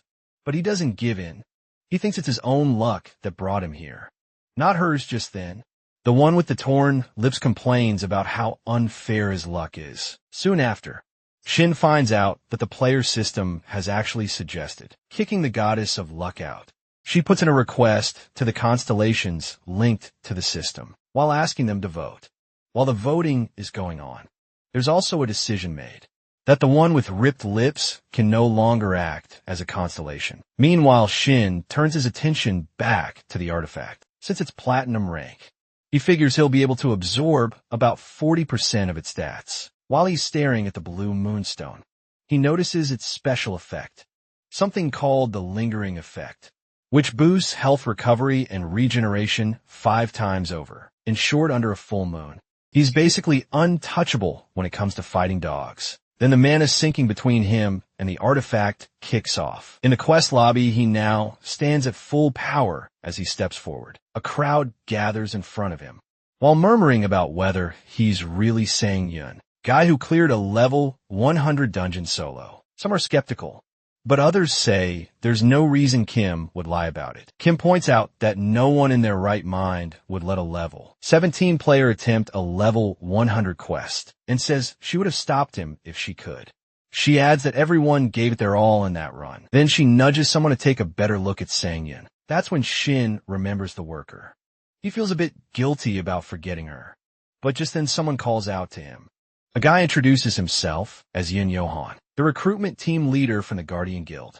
He says Shin looks like a strong player and offers him a spot in their guild, while promising the best treatment. But Kim steps in and tells them Shin has something to discuss with her, politely asking them to excuse them. People around start guessing if the Eden Guild is trying to scout him. Shin figures she pulled him out of that situation, but wonders what she's really planning. As they walk away, Shin hears a notification from his phone. He just got the reward deposit. Kim Miso checks in with him and asks if the quest payout came through. He's surprised it came so quickly. She credits the rank porters and mentions her own influence help. Too, he thanks her for handling everything. He's just received 500 million won. But then the mood shifts as they switch to secret mode. Shin starts to feel uneasy, while sensing there's more behind all this kindness. And just like he thought, she gets straight to the point, that she wants him to join the Eden Guild. When Kim tells him to join the Eden Guild, he goes quiet. He then comments that it feels more like she is just thinking it over, with a calm kind of confidence. She answers that there's a reason her guild is called Eden, and that he won't regret it. At that moment, he thinks to himself that he'd be lying if he said he didn't see this coming before he turned back time. He was just a regular member of a small-time guild. It wasn't anything fancy, but that group gave him a feeling of comfort. It was a small guild that accepted a player like him, someone without skill, without a place to go. Honestly, it felt warm and safe, at least until that one incident happened, in which he lost his comrades. Now with the way he's growing, even if a guild has great support, it might end up holding him back. So for now, going solo seems like the best way to grow stronger. He turns her down politely. She picks up on it right away and guesses he's thinking of starting a solo guild. He really is sharp. Then she casually adds that she is the daughter of a big company's chairman. After all, she tells him that with the kind of skills he has, it wasn't even hard to figure out. She also points out that it's important. She's the only one who knows about it right now. That's when he realizes that she already knew he'd go solo, yet she still laid everything out honestly, showed real interest, and even built a deal that works for both of them. He can't help but think she's seriously sharp when it comes to negotiating. Later, he heads over to Player Town C near Jam Cell Station, where he meets a lady just like they talked about. She brings up the 100 million, one deposit, and 5 million won rent per month. He jokes that the way she says it with a smile makes it sound simple, but it still feels kind of intense. She just laughs and answers that he got a good deal. Lots of people wanted to see the place. After that, she says goodbye and leaves. He tells her to take care and then watches her go. While thinking how fast it all happened, he wonders if maybe this luck is also because of the goddess of fortune. Now, standing in the new apartment, he looks out the window while taking it all in. Even though not much time has passed, So much has changed his sudden return to the past. The confusion and everything shifting so fast. It all felt like a blur. He spent days just trying to figure things out, even without clear answers. He wasn't sure what to do next. But then something in him shifted. There was this rush, this energy running through his body, even though he hadn't done anything yet. It felt like youth and that feeling. That fire didn't let him stay still. That's when he promised himself that this time he'd live differently, not in a sad, helpless way like before. And just like that, chances to grow started showing up one after another. While they're riding in the car, Kim picks up a call and starts chatting. He is talking to some reporter, Park Jong-min, while stating that he's as fast as always when it comes to news. Hearing that, he figures she must be talking to Park from Player magazine. On the other end, the reporter brings up that he heard Shin is with her in a quest zone. He confirms that it's true and starts talking about the recent players he's seen. But before he goes too far, Kim cuts in while asking him to get to the point. Soon after they reach their stop, Shin thanks her for the ride, but she tells him to hang on a bit. She explains that they're planning to check out an unconfirmed gate. Soon it's a 4-person open team for players under level 120. Shin feels a wave of excitement that this is finally his shot at entering a gate. But she teases him while pointing out how quickly he jumped in, after turning down their guild offer. So coldly he knows exactly why he's hyped. Unlike regular dungeons, which always have fixed entrances, exits, traps, and monster patterns, gates are unpredictable. The paths shift during raids. Monsters can change mid-run, and with more risk comes better rewards. That's just how the player world works. And with unconfirmed gates, there's a special first-time bonus, that you're guaranteed a high-ranked artifact. It also clicks for him that Kim probably has experience with these kinds of gates. There's no way she could have gotten that artifact, which ignores the Black Wolf stun effect at her level otherwise. Before leaving, she says she'll reach out when more info comes in, and that they'll likely be talking a lot going forward. Then she hands over her phone and tells him to save his number. Shin stares at a screen, a bit lost. She notices and quickly says she meant to switch the screen so he could type. It's just that her head's a bit all over the place. He stays quiet, just watching her. She really does seem like she's juggling something. But then again, what kind of player isn't dealing with something these days? Gene starts thinking to himself that he also has a past he can never really talk about. If anyone finds out that he turned back time, who knows what kind of trouble that might bring. He also wonders what they are doing now. Then the late bloomer model student comes to mind, and he remembers how they spent years together.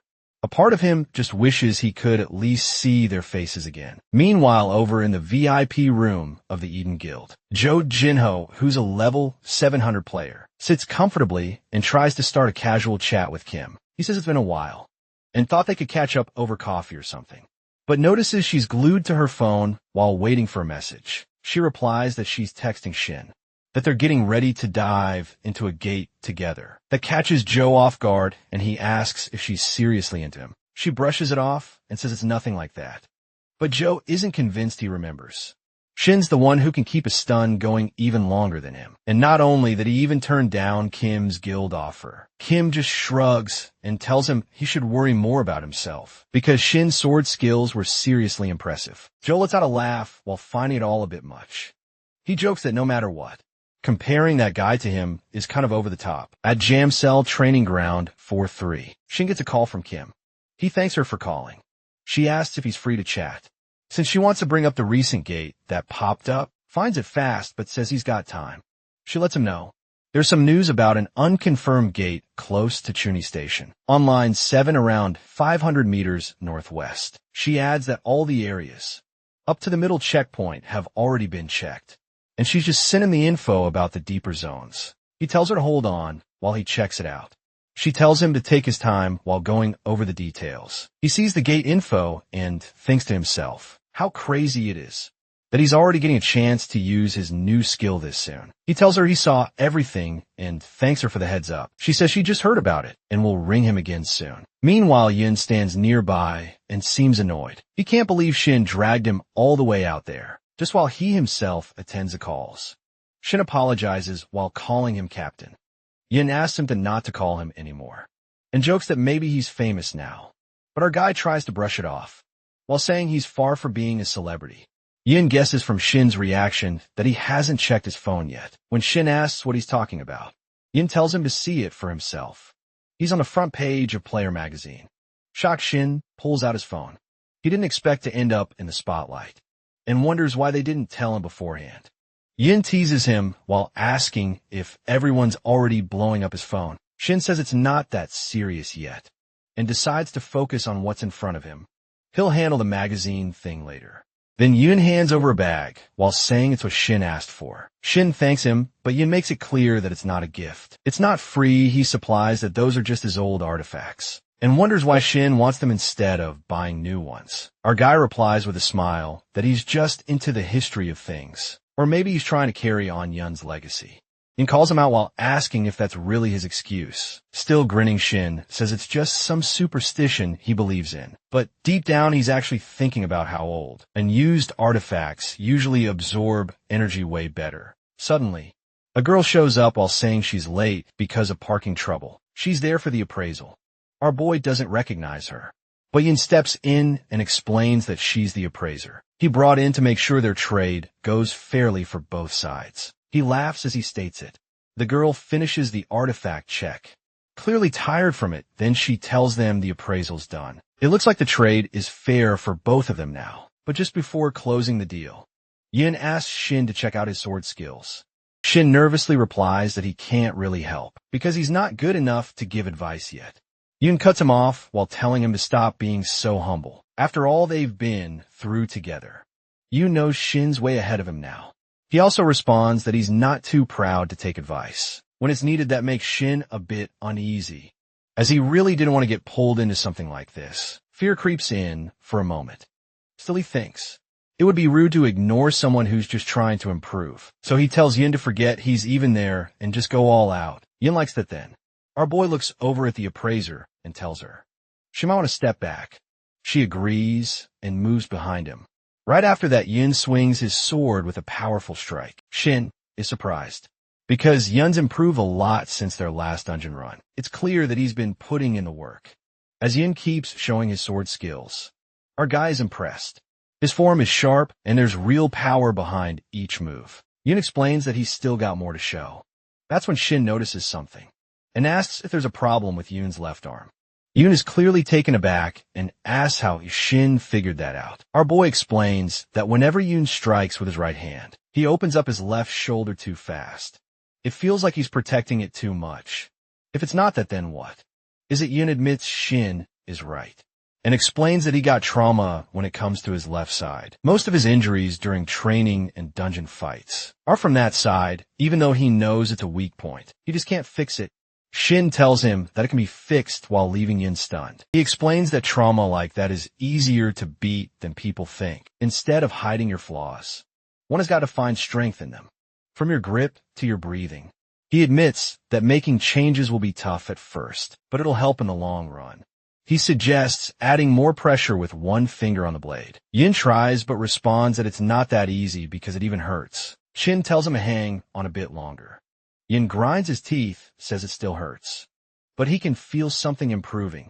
Our guy promises it'll only get better from here. While all this is going on, the appraiser just stands there, thinking these two are seriously something else. Then Shin keeps adjusting Yun's grip, while showing him different ways to hold the sword. Yin struggles with it, and the appraiser is left totally puzzled, while wondering what kind of training session she's even watching. After teaching Captain Yin, our dude is on his way. He's happy to have made a deal with Yin. Even if it cost him 400 million and one, he is sure that the benefit he's going to gain from these artifacts will be worth the money. Not only that, Yin seems quite satisfied with the sword skills lesson, but his expression turns nervous when he remembers the strange look on the appraiser's face. During their training, he assumes she must just be tired. He's excited to absorb those artifacts, to find out what kind of skill he'll gain from them.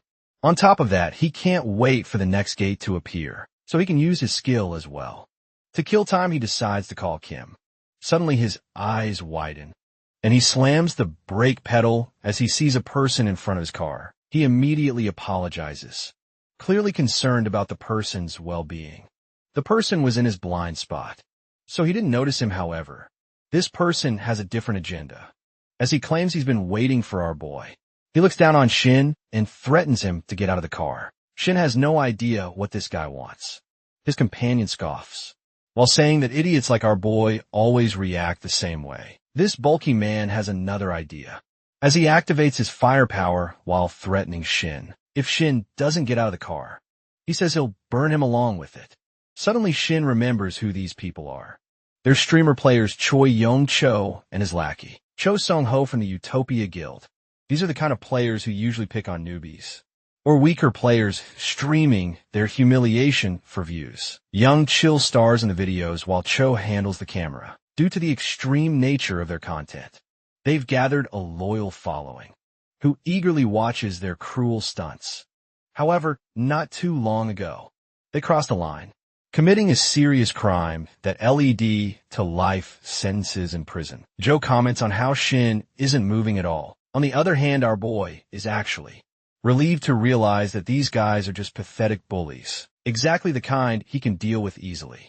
Still, both Young Chul and Cho are confident in their victory. After all, Young Chul is a level 100B rank player, and Cho is level 75C rank, both clearly above Shin in terms of level. With a tired sigh, Shin pulls out his sword while thinking about his initial plan, which is to test out his power. But that doesn't mean he wants to waste it on someone as pathetic as these two. He doesn't even consider them worthy opponents. Still, people like them always have a way of finding him, so he doesn't have much of a Young Chul Che. He'll just deal with them quickly. Finally, Shin steps out of his car and asks what their problem is. Young Chul lies, while claiming that he's part of the security force in Player Town. He says that he's received complaints and is here to handle them. He tells Shin to calm down and cooperate, narrowing his eyes. Young Chul accuses Shin of pissing people off just by owning this car. Then, without warning, he kicks the car with full force. Breaking its door, Shin is momentarily stunned. Young Chul threatens him. Either take his stuff and leave, or watch his car be reduced to scrap. Nearby, some onlookers recognize the pathetic streamers trying to act tough. More importantly, they also recognize Shin from Player Magazine. They wonder whether he is the one who went to the quest area with Kim, as the crowd tries to recall his name. Young Chul and Cho start whispering about Shin's power level. They've heard rumors. Apparently our guy cleared a level 100 quest all on his own. Looking at Shin's youthful face, Young Chul refuses to believe he's strong enough to clear a level 100 quest. However, Cho counters, while reminding him that Kim was with Shin, and she's not the type to give credit to some random newbie without a solid reason at that. Young Chul laughs. He suddenly gets an idea for his next video. He instructs his lackey to get the camera ready and decides to title the video, "Let's Teach a Newbie Kim Miso Carry the Lesson." Cho eagerly readies the camera, his face lit with excitement. Young Cho then lures Shin into a one-on-one sparring match, pretending to show him mercy. He offers a deal if Shin loses. He must leave Player Town. But if he wins, Young Cho and Cho will stay far away from him. On the other side, Shin's face darkens as his eyes remain fixed on his damaged car. He responds calmly at first, saying he agrees to the deal, which makes Young Chul grin and call him a real man. But in the next moment, Shin's expression shifts, his fury bubbling to the surface. He warns them to add 500 million won to the deal and stakes his own wrist on it. Then he adds coldly that if Young Chul is scared, he's free to back out. Young Chul grows visibly irritated at Shin's bold demand. Before he can respond, Cho interrupts with a tense expression, turning to his lackey with annoyance. Young Chul asks what's going on. Joe hesitantly informs him that the live chat is exploding. Viewers are cheering for him to accept Shin's wager and add the 500 million won to the deal. Shin calmly asks if young Joel is going to do it, or if he's just scared. Young Joel hesitates. The stakes are high. This could get his video demonetized due to violence and mature content. But on the other hand, it's also a tempting chance to vent his frustration and rake in massive viewership. Soon they find themselves standing in front of a growing crowd at Player Town's buildings. Sea Plaza onlookers gather, confused about what's happening. Some recognize Young Chul and his lackey and mutter that they're at it again. Targeting newbies, one boy tries to impress a girl, but she firmly reminds him that she has a boyfriend. Meanwhile, Shin and Yang Chul enter training mode. System activates the barrier effect to prevent real-world damage. Young Chul smirks while reminding Shin about the terms of their deal. The winner takes 500 million won and breaks the loser's wrist. He assures Shin that he'll keep his word. Then, with a mocking grin, warns him that it's still not too late to back out, so he won't have to beg for mercy later. Cho confirms that the training mode is active, and both participants are free to begin. Yang Chul arrogantly warns that he doesn't play around, but he doesn't get to finish. Shin, already in motion, leaps into the air with his sword glowing with a powerful aura. His eyes blaze as he growls, but he doesn't play around either. And if he begs for mercy later, he won't be in the mood to forgive. Meanwhile, the match is being broadcast live and somewhere else. Kim watches the screen, her expression stunned. Kim watches the live battle stream, visibly startled, and mutters in disbelief while trying to grasp what is unfolding. She observes closely and begins to suspect that Shin's opponent resembles Young Chil. From a Utopia guild, though Young Chil holds a B-rank status, she's heard whispers about his reckless behavior, rumored to stem from the fact that his uncle leads the guild. Still, she wonders why someone like him is facing off against Shin in this setting. Just then, her sister, Shin Terry, arrives and notices her tense expression. Curious, she questions if something unusual is happening. As she glances at the screen, her attention shifts and she recognizes the player being shown. She recalls that Shin is the one her sister constantly tries to recruit. Kim confirms his identity as Shin Sang-hun and admits that she's puzzled about why he's appearing on such a low-grade livestream. Her sister, however, comments on the impressive precision in Shin's movements. Meanwhile, the ongoing match between Yang Chul and Shin intensifies. Yang Chul hurls insults while accusing Shin of dishonesty and mocking him with crude language. In response, our boy, while clutching his blade, launches a powerful strike at Yang Chul. He charges toward his opponent with fierce intent, while Yang Chul maintains a solid stance and refusing to retreat. Shin delivers another forceful attack, while drawing the attention and admiration of the audience. Watching the broadcast at last, Shin lands a decisive blow. He silently reflects that for the first time since he turned back time, his body finally responds exactly as he wishes. His technique flows natural, truly, while showing his growth earlier.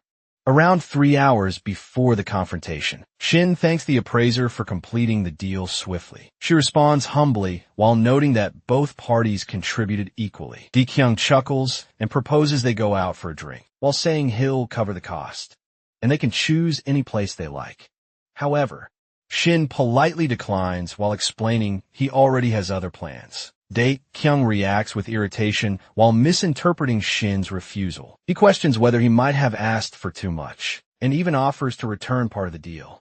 Still, Shin insists that it's simply a scheduling issue, and repeats his apology, accepting this explanation. Dae-kyung shrugs it off, while suggesting he and the appraiser go out instead. But suddenly, the appraiser remembers an important event she cannot miss. She apologizes quickly and dashes away, while saying the event means more to her than drinking. Dae-kyung tries to stop her, but she disappears later.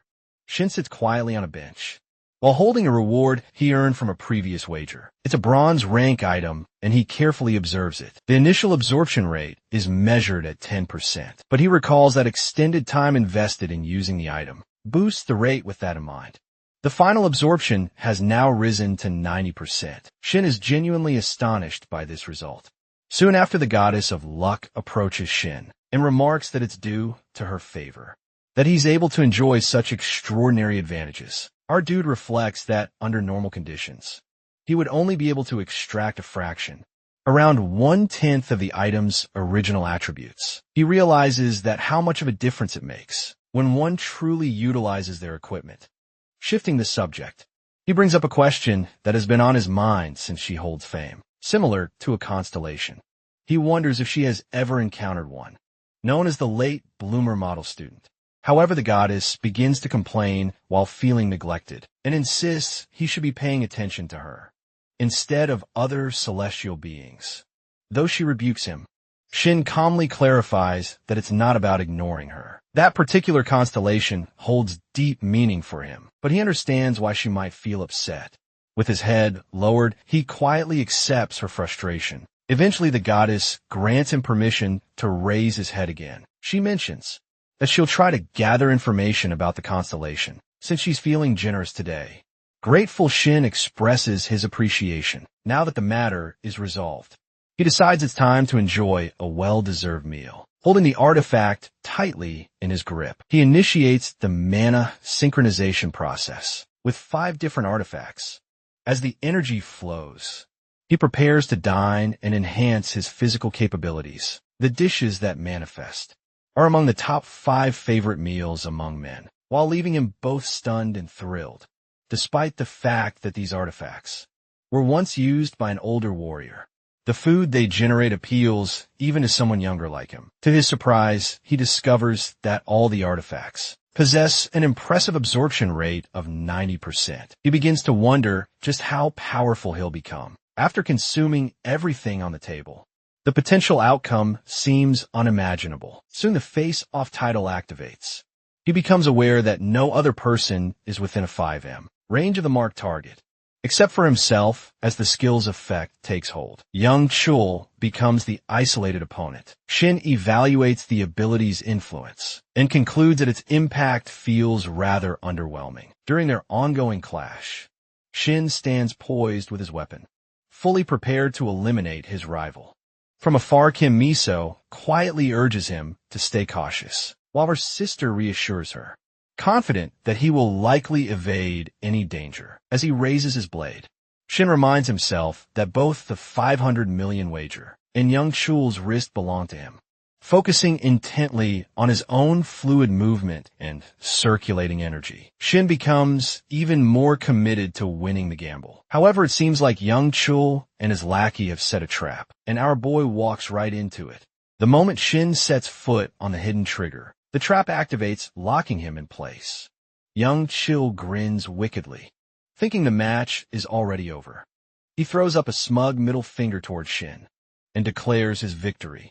Young Chul successfully freezes Shin with his ability Forced Freezing, locking him in one place, as Shin watches the ice crawl around him while caging him. On the other hand, Kim and Tyree are taken aback by young Chul's move. Kim already has an idea of our boy's power and chuckles at her own comment.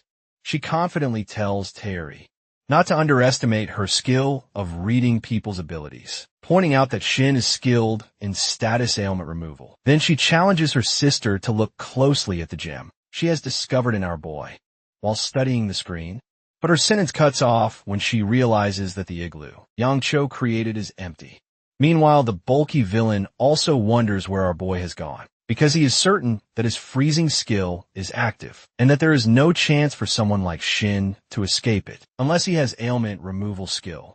Unfortunately for this pompous player, our boy does possess that skill.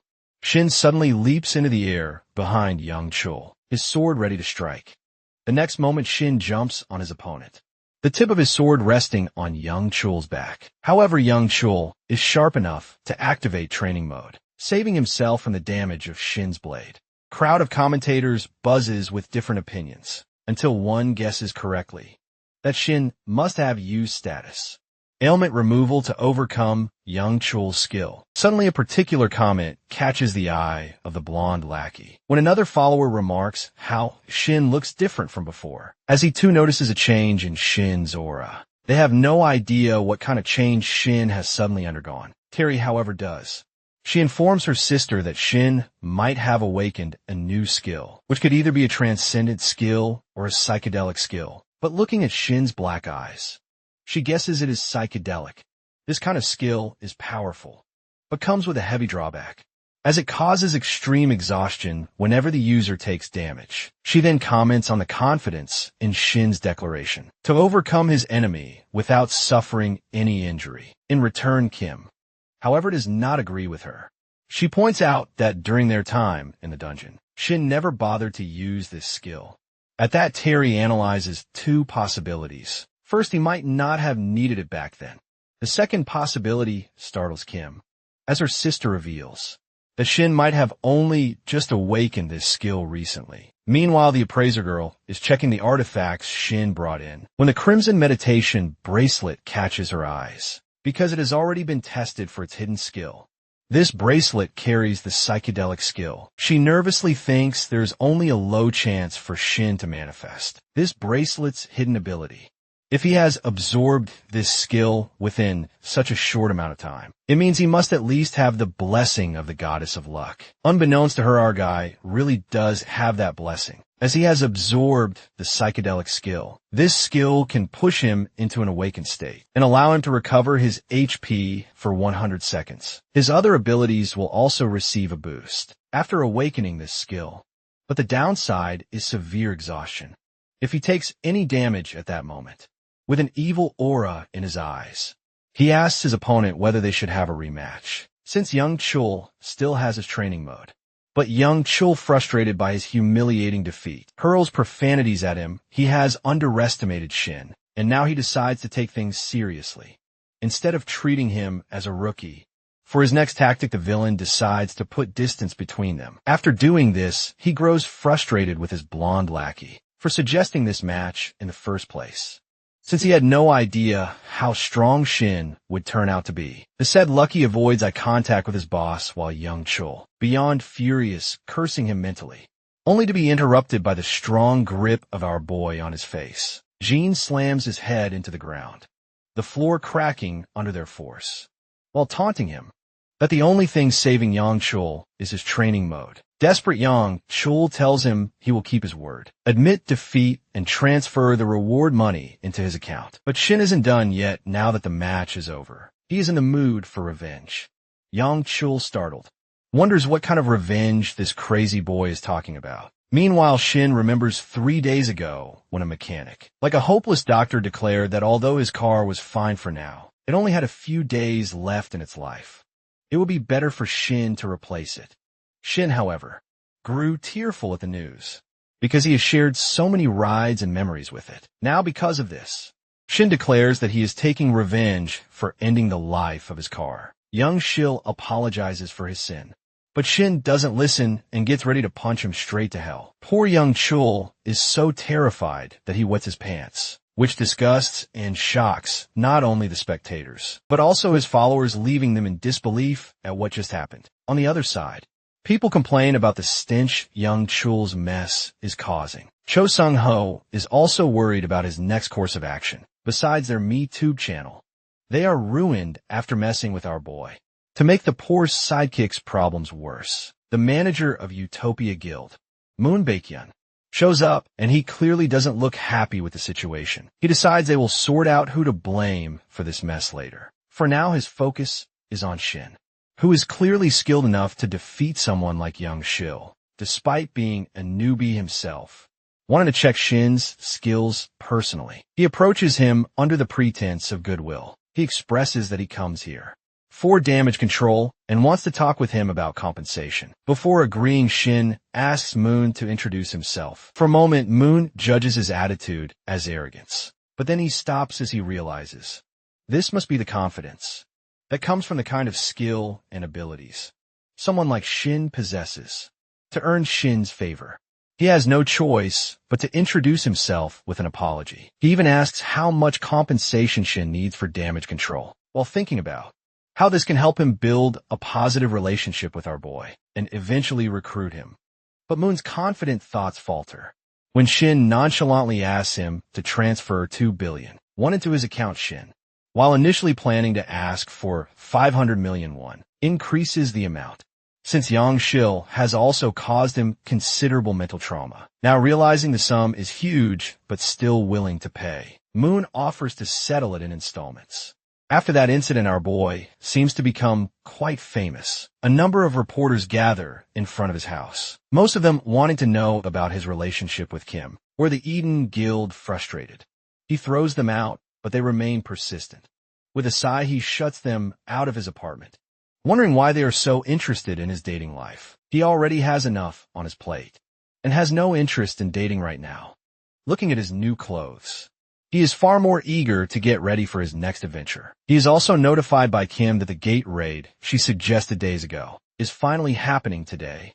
For this gate, Shin has been preparing specifically for a week. Now that the appraiser has brought him more artifacts, he has made quite a lot of progress in the meantime. Checking his screen, he is more than satisfied with the results. His skills like Demon Bash and dual wielding have also leveled up. Now he has a better chance at victory, especially since he has earned the title of Overwhelming Power, which allows his skill to hold for 2.6 seconds. On top of that, his delay skill can now last up to 5 seconds. Not only this, he has awakened several new skills as well, such as Warrior Level Blade, Wielding Training, and Full Charging. The later will help him with energy release. He feels satisfied to have obtained all of these, which are more than enough to guarantee his success for this gate raid. His thoughts then wander back to his last battles, where he didn't have this level of skills, which held him back, especially in his fight against the Wolf Lord. Even with Yang Chul, when he had used the freezing skill against him, Shin knew he would have been done for if his opponents had been even slightly stronger than they already were. Now he understands that he needs to lock in as soon as possible in order to avoid history repeating itself, no matter how much progress he has made. He remembers the time when the year 2040 will come, when the great server breakdown happens, and he loses everyone he holds dear. He is determined not to let history repeat itself. Now, he needs to follow the path of his hero and grow stronger like him. In order to achieve his goal, his thoughts are interrupted by the ring of his phone. He receives the call and is startled to know that it's Park Jong-min, who is reminding him about the interview they had decided to hold today. It seems our guy has already forgotten about it. He immediately answers, and the reporter asks whether he is free. He agrees and confirms that they're going to meet at a cafe for this interview. Now he realizes he is screwed, as he has only 15 minutes to reach his destination for the interview. Not to mention the gate raid waiting for him in the evening. The other problem is the horde of reporters waiting for him. Like vultures tackle this. Shin activates his psychedelic skill to get rid of them and threatens them to stay away. Meanwhile, Park is waiting for him and spots Shin arriving on time. Noticing him, he welcomes him, while informing that he has already ordered coffee for both. Finally up close, he nervously compliments Shin on his condition, assuming he must be coming straight from a dungeon. Poor Shin can't even tell reporter Park that getting here was more dangerous than clearing a dungeon anyway. He apologizes for his tardiness and settles down. Park brushes off his concern and gets straight to the point, saying he wants to know about Shin's recent events within the quest area. He also notes that Shin seems to be going through a lot lately. Shin tries to brush it off, saying it's just a small matter.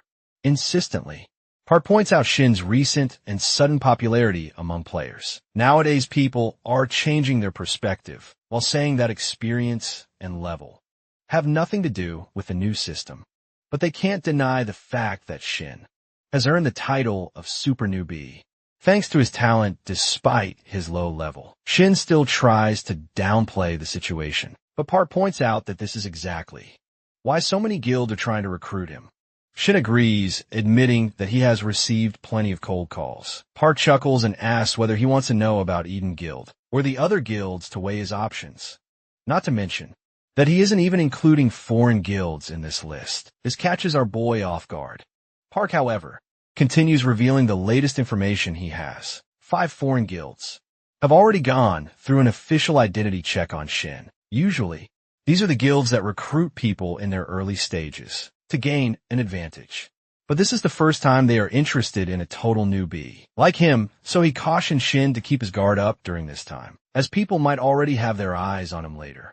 Our boy is walking through the back alleys of Chinui Station, on his way to his destination for the gate appearance. Meanwhile, his mind is occupied with the new information Park has given him. He only wants to be affiliated with one guild. But now he wonders about these foreign guilds, which might be on a completely different level. Still, he can't bring himself to fully believe in them because of the bitterness from his screwed-up past life. His thoughts are suddenly broken by the voice of Kim. She intends to introduce her sister to him, just as they have time before gate appearance. But he is startled to see her. Kim, full of enthusiasm, introduces Terry to him, who also happens to be her guildmate. She suggests they settle down in a nearby cafe in the meantime, but Terry beats her to it by offering Shin her hand and introducing herself. He introduces himself in return with a nervous smile. Terry is not someone he could possibly not know. She carries the title of Shadow Assassin, thanks to her deadly abilities. And as one of the top players in Korea, she's also a major reason her guild eaten his sword so high in the rankings. Shin apologizes to his past self, because this time, he has been lucky enough to meet such high-ranking players in his life. Then suddenly, Terry asks a favor from him. Shin is taken aback that someone like her would want something from him. He hesitantly answers that he will do it if it is within his power. Then she asks him to have a fight with her.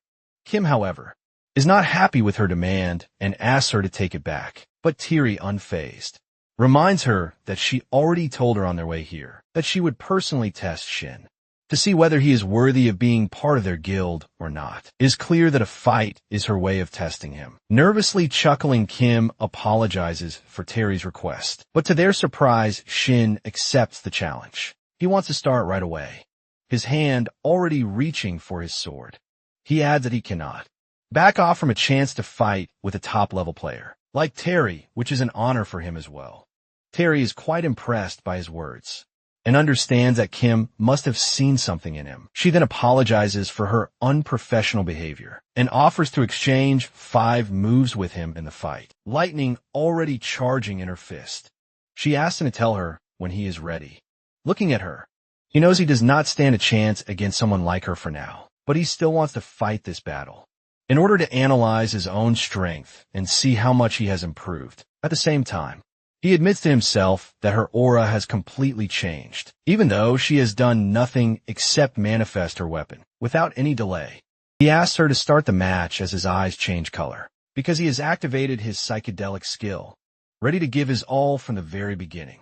On the other side, poor Kim feels dizzy watching the events unfold. Terry claims the first move, and in the next moment, she vanishes from his sight.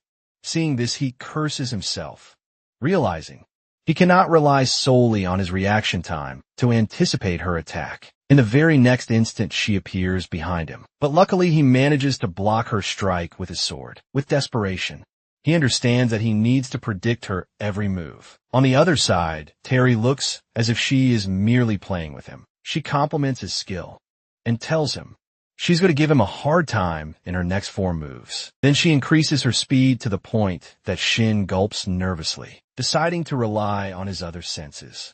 He closes his eyes again, trying to feel her movements through instinct alone. But it is clear this match is far more difficult than his last one. Kim immediately notices his stunt of closing his eyes. She knows there's a massive power difference between him and her sister. And looking at his shut eyes and focused aura, she calls him crazy for doing something like this. On the other hand, the so-called crazy player gathers all of his focus to sense Terry's presence, and he succeeds in blocking another one of her attacks. This strike is clearly more powerful than before, and Terry is impressed with a smirk. She adds that most swordsmen lack the clarity and focus he shows, because they do not yet have enough experience. Her words catch him off guard, as he senses she must have observed something in him. She steps back and declares that he fights like a professional. Shin then asks a favor, and she urges him to go ahead. He suggests that instead of completing 3 more moves, she should strike once with her full power. Terry is taken aback by his request. He admits that it might sound arrogant, but he wants to take advantage of this chance. He asks her to give him that one last strike. While he activates his psychedelic skill again, he knows that he cannot win against someone like her, and this match would definitely leave him traumatized, if not for the experience he carries from his past life. Seeing that, Kim protests, begging her sister not to listen to him. But Terry agrees anyway. However, she adds that she will not use her full set of skills against him, since training mode is off and it would cause too much damage. All she can do is unleash her full speed, as her higher skills are too dangerous to use here. Shin immediately agrees, saying that is enough for him to analyze his improvement. If she comes at him with everything she has in speed, she prepares herself, and our boy knows that if he fails this time, the result could be his death. So he changes his tactic. Instead of waiting for her to reach him, he grips his sword tightly and rushes to the spot where he predicts she will attack, ready to counter with his own strike. Terry is startled to see him charging toward her. At that moment, her shadow illusion skill activates. As a result, she misses him and the hilt of her sword smashes against his face. Concerned, she asks about his well-being. But Shin is more interested in knowing why she used her skill, after saying earlier that she would not. She then offers her hand to him and apologizes for using a skill she had activated out of instinct. He smiles widely, thanking her for taking him seriously. The two of them exchange niceties, and Terry promises to have a serious conversation with him next time. He agrees as he takes her hand, though. Kim clearly does not look pleased by the exchange. Taking advantage of the moment, Kim politely asks her sister to step aside, since they need to go on a raid.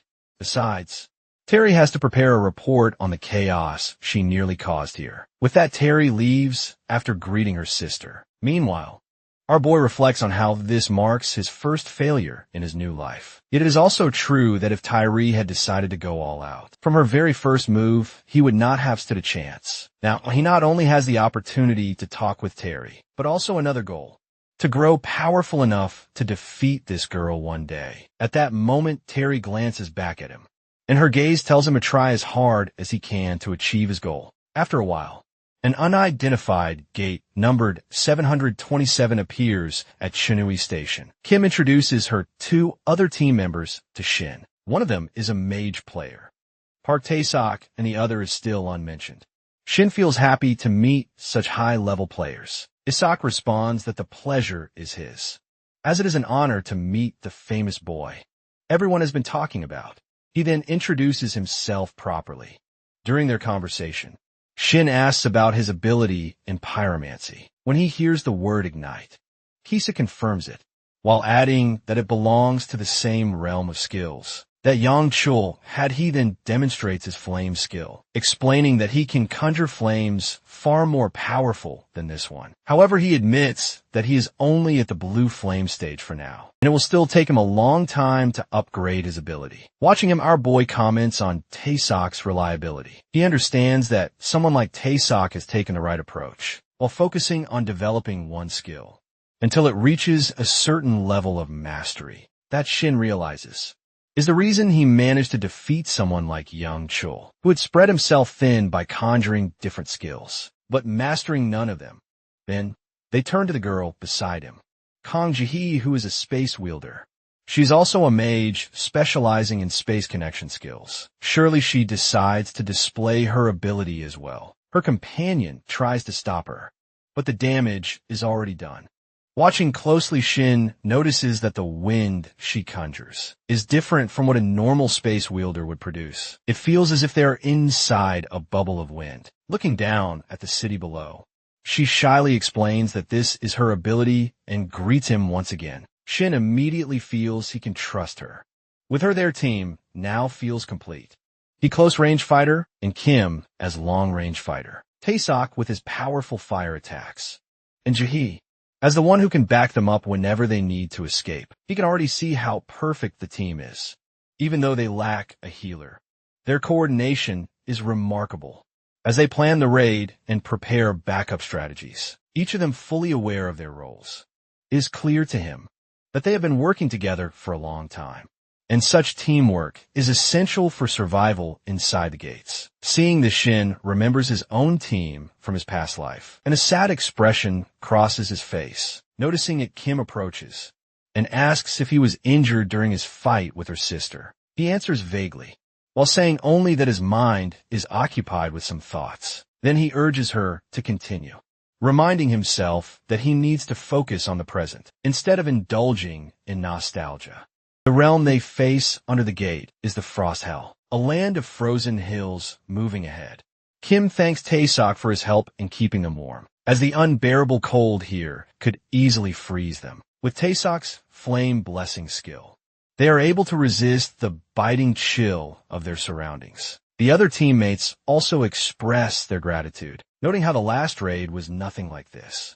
Then Kim notices that besides his long sword, Shin also carries another weapon, one he never used in the previous raid.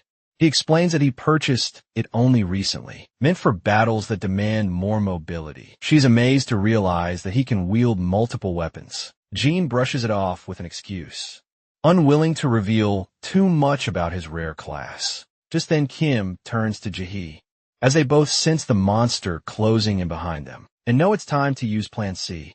Kim gives Jaehee the signal. In the next moment, Jaehee opens a space before the monster's fist can crush them, transporting the team far away from danger now with her bow in hand. Kim steadies herself, waiting for his next order. He, on the other hand, is ready to tackle this challenge as he rushes toward the monster with his sword, with both of them ready to attack. Kim also signals Taesok, who is prepared. With his firepower, Kim shoots her arrow. Now laced with the blue flame of Taesok, the arrow strikes the monster's face, setting it ablaze, and the creature howls in agony. Without wasting time, Shin slashes at the monster with his sword and signals Jaehee, who immediately changes his position before the monster can strike him. When the monster assumes it has crushed him, a haughty expression spreads across its face, but our boy is already behind it, ready to finish the fight. He calls to Jaehee once more, asking her to prepare her attack. At the same time, Shin activates his Demon Bash skill. In the next moment, he swiftly slices off the monster's head, to the shock of everyone present. Wei gets down after this exhausting battle. He is confused to see their baffled expressions. Then they explain that they didn't expect him to take down a monster in one. Swift Strike Kim also joins in, saying she had the same reaction as them, and hopes that Shin has more surprises hidden. She is eager to see his hidden skills as well. Feeling the pressure, Shin feels like showing off all of his moves to her. The good thing is that they are coordinating well as a team. Maybe it's because their differences in skill balance each other nicely. Now they are ready to face another horde of monsters coming out from the mountain. After a while, they defeat all of them. Taesok is quite impressed with our boy's swordsmanship, while showering him with compliments.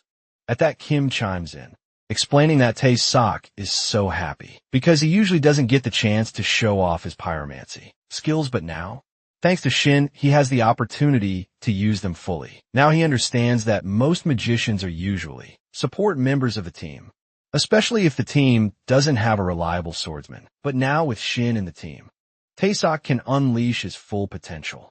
It's another thing, though, that Shin can't tolerate the gooey eyes of Taesok anymore. Kim changes the conversation by bringing up the new skill Shin has used, which truly surprises her. A little while ago, when they are fighting with a monster army, Kim notices the armored demon ogre rushing toward them, and notifies everyone Taesok asks her for the next course of action. She forms a plan to first throw firepower at him, but for this purpose, they need to create some distance between themselves and the monster. For this, she asks Jaehee to open her space. But before she can do it, Shin interjects, wanting her to open it directly in front of the armored demon ogre. Kim protests that the ogre's armor is its greatest defense. But noticing his posture, she immediately understands that he already has something planned. So she decides to trust him and asks Jaehee to do it. Then Jaehee opens the portal, and Shin rushes inside with his full charging skill activated. With this skill and his swordsmanship slash, he slices the monster in two,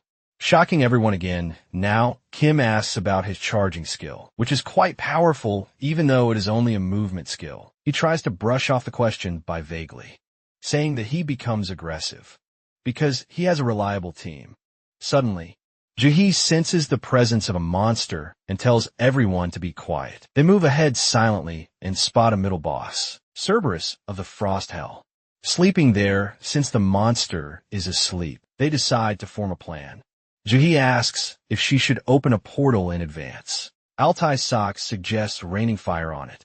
However, our boy is totally fired up because there is a skill, the Age of a Night and Wolves. Finally, he finds the right monster to be his practice dummy for this skill, which specializes in stunning wolf or dog-type creatures. Meanwhile, while everyone is deciding which plan to use to defeat the middle boss, our boy gets up with fire in his eyes.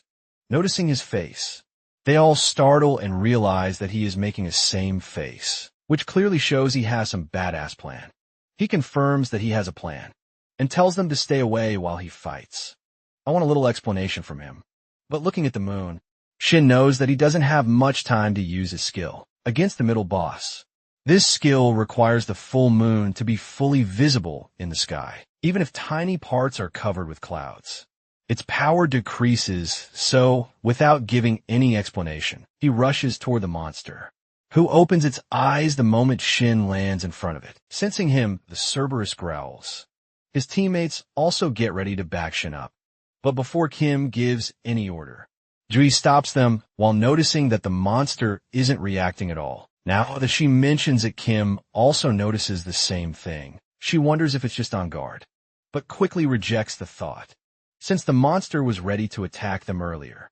Then it moves forward and everyone stays alert, ready to fight, but then Kim notices something else they missed before, because it seems like the monster is going to obey Shin. And true to her assumption, Shin gets the notification that the Cerberus is now considering him. Mightier than itself, soon it will enter complete obedience mode. However, Shin doesn't seem happy to end things this quickly. With no choice left, he finally finishes the middle boss off. Shin doesn't feel good about killing his new loyal pet, but they have no choice since they can't proceed without defeating it. With that, he also gains a rare title called Reduction. With this, he can choose any skill during battle, and the cooldown duration of that skill will be halved. He then decides to apply it to the recovery skill later. When he tries to take the gem from the Cerberus, Kim stops him. Shin feels uneasy as he has never shared his loot before, being a solo player until now. He grows nervous, worried that she might ask for ownership, but to his surprise, Kim asks him to keep the gem, since he is the one who solely defeats the monster. He nervously thanks her, while asking whether the others are okay with it. They all agree, so he thanks them all again, though he now realizes that he needs to be more cautious about using his skill in front of everyone. Then, Kim offers to leave him alone so that he can continue his activity. This catches his attention, and he asks her to elaborate. She calmly tells him that he always needs to do something with artifacts. His eyes widen when he realizes she knows about his skill. She confesses that she has known since the time they cleared the quest area. When she wandered off and turned back, she caught sight of his secret. He grows tense upon hearing this because for players with rare skill, their skill is everything. He is far from happy about being exposed, but then he is taken aback when she assumes that he is some kind of creep who performs rituals with artifacts. She tells him to enjoy himself and promises they will give him privacy. Jae, however, can't believe he is into that kind of thing. Meanwhile, our poor guy is left behind, thinking that being misunderstood like this is somehow lesser of an evil than having his secret exposed. Finally, he brushes off the embarrassment and decides to treat himself with this jewel, called the Heart of Ice, which contains extreme cold, powerful enough to freeze the world. After a while, the team progresses ahead, and Jiwoo works hard to move the bodies of the dead monsters into one place. It's our boy's idea that if they collect all the corpses together, the final boss monster of the gate will appear to eat them. Chuhu is skeptical about whether it will work. He is sure that the boss monster will come for food. She then asks how he knows it. He nervously distracts them by telling Tae Sok to light a fire in order to lure the boss monster out.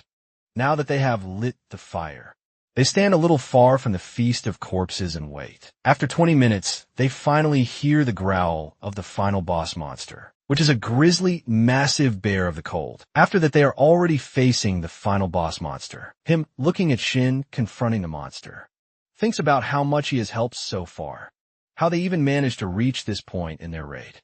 Because of him, but now, looking at the tired face of our boy, she understands that the situation has turned quite dangerous. A few minutes ago, they were forging a plan to finish the raid. Shin suggests being the bait, but Kim doesn't believe it at first. He calmly makes them understand their plan. They need to rely on the instinct of the monster, as it usually follows the same pattern of characteristics. Once it reaches a certain point in its health, which is called the gluttony state, when activated, it becomes more aggressive while its body grows more powerful. As a result, it can destroy and eat anything in its way. This is his reason for gathering the corpses around the monster, to avoid its attention straying from them. Then Kim asks, what if something happens to the feast they have prepared for the monster? Shin replies that's why he has collected the juniper wood, which can work as a sedative for the monster once it eats the corpses. But the problem lies in lowering the monster's health, enough to trigger its gluttony state. For this purpose, our boy is ready to be the bait, creating such a situation where his teammates can cause real damage to it. At that time, he assures them that he will do this job perfectly. But now facing this fierce and gluttonous monster, he cursed himself for his stupidity. He had assumed that he had become strong enough to take down this kind of monster on his own, but while blocking the bear's attack, he wondered whether he was truly strong enough. Whatever the case, it was clear that he needed to survive after aggressing once, so he decided to dodge every attack the monster launched. Now as he dodges, he realizes the monster is faster, and its reaction time is quick enough to strike at him again, while he is still in midair, before it can finish his life. The arrow of Kim pierces the monster's mouth. She gives him the opening and shouts at him to act immediately. Without wasting time, he jumps at the final boss, quickly thanking Kim for saving him. With that, he activates his full charging skill and dashes toward the monster, trailing an icy path behind him. Because of the charging effect, the grizzly big bear is frozen for a second. Shin is shocked to see the combination of his two skills, full charging. With the freezing skill he recently gained from the artifact, Heart of Ice actually work. He doubted the monster might resist it, with its resistance ability piercing the skin of the bear. He gets ready for the final showtime. Monster keeps shouting, and he prepares with Demon Bash. Kim then addresses Taisok, who is ready to give his big shot, and shouts for Shin to step aside because his skill. Blue Flame Flamingo has created a large burst of fire that he hurls at the monster. He watching it is impressed by the power of that flame, and expects the monster's health to decline after this attack. Though the monster's eyes are still open, its health energy begins changing. Now its energy is low enough that it enters the gluttony state. To replenish its health, Kim warns him, because now the monster is going to devour everything in front of it, and the closest target is our boy. The monster's face turns horrified as it growls at him, now looking at the horrified creatures, growing hungrier by the moment. He waits for Jaehee to make her next move. Until then, he needs to hold against this monster. Staring at it, Taisok comments that it looks like a completely different beast after entering a state of gluttony. Then Kim asks whether Jaehee is ready or not. Looking at her, he answers that she is still preparing. Kim shows her concern, wondering if she will be ready in time. But Taisok is more worried about our boy, unsure if he can hold out against this ravenous monster. Meanwhile, said boy is running from the bear, while wondering about when Jaehee's will be ready. He is now certain he might die here, let alone conquer the gate. Left with no choice, he activates his psychedelic state to see the incoming attack. There is no chance to dodge it, so he decides to block it head-on. At the same time, fortunately, Jaehee is preparing her space. Overwhelmed while charging her full power, she is still determined to start the warp. She finally transfers all of the beast's corpses in front of the boss monster. But the moment it's done, she collapses from the power she has used. Everyone rushes to her, and she weakly consoles them, while telling them that she has simply depleted her mana. On the other hand, Shin also lets out a sigh of relief as he finally connects his attack. Otherwise, he would have been feasted on by the boss monster by now. After devouring the corpses affected by the Juniper Grizzly, the big bear begins to fall into sedation. Everyone feels relieved, happy that they have finally defeated the boss monster, while poor Jaehee feels dizzy from using up all of her energy. After a while, they once again face the boss monster, who is already badly injured.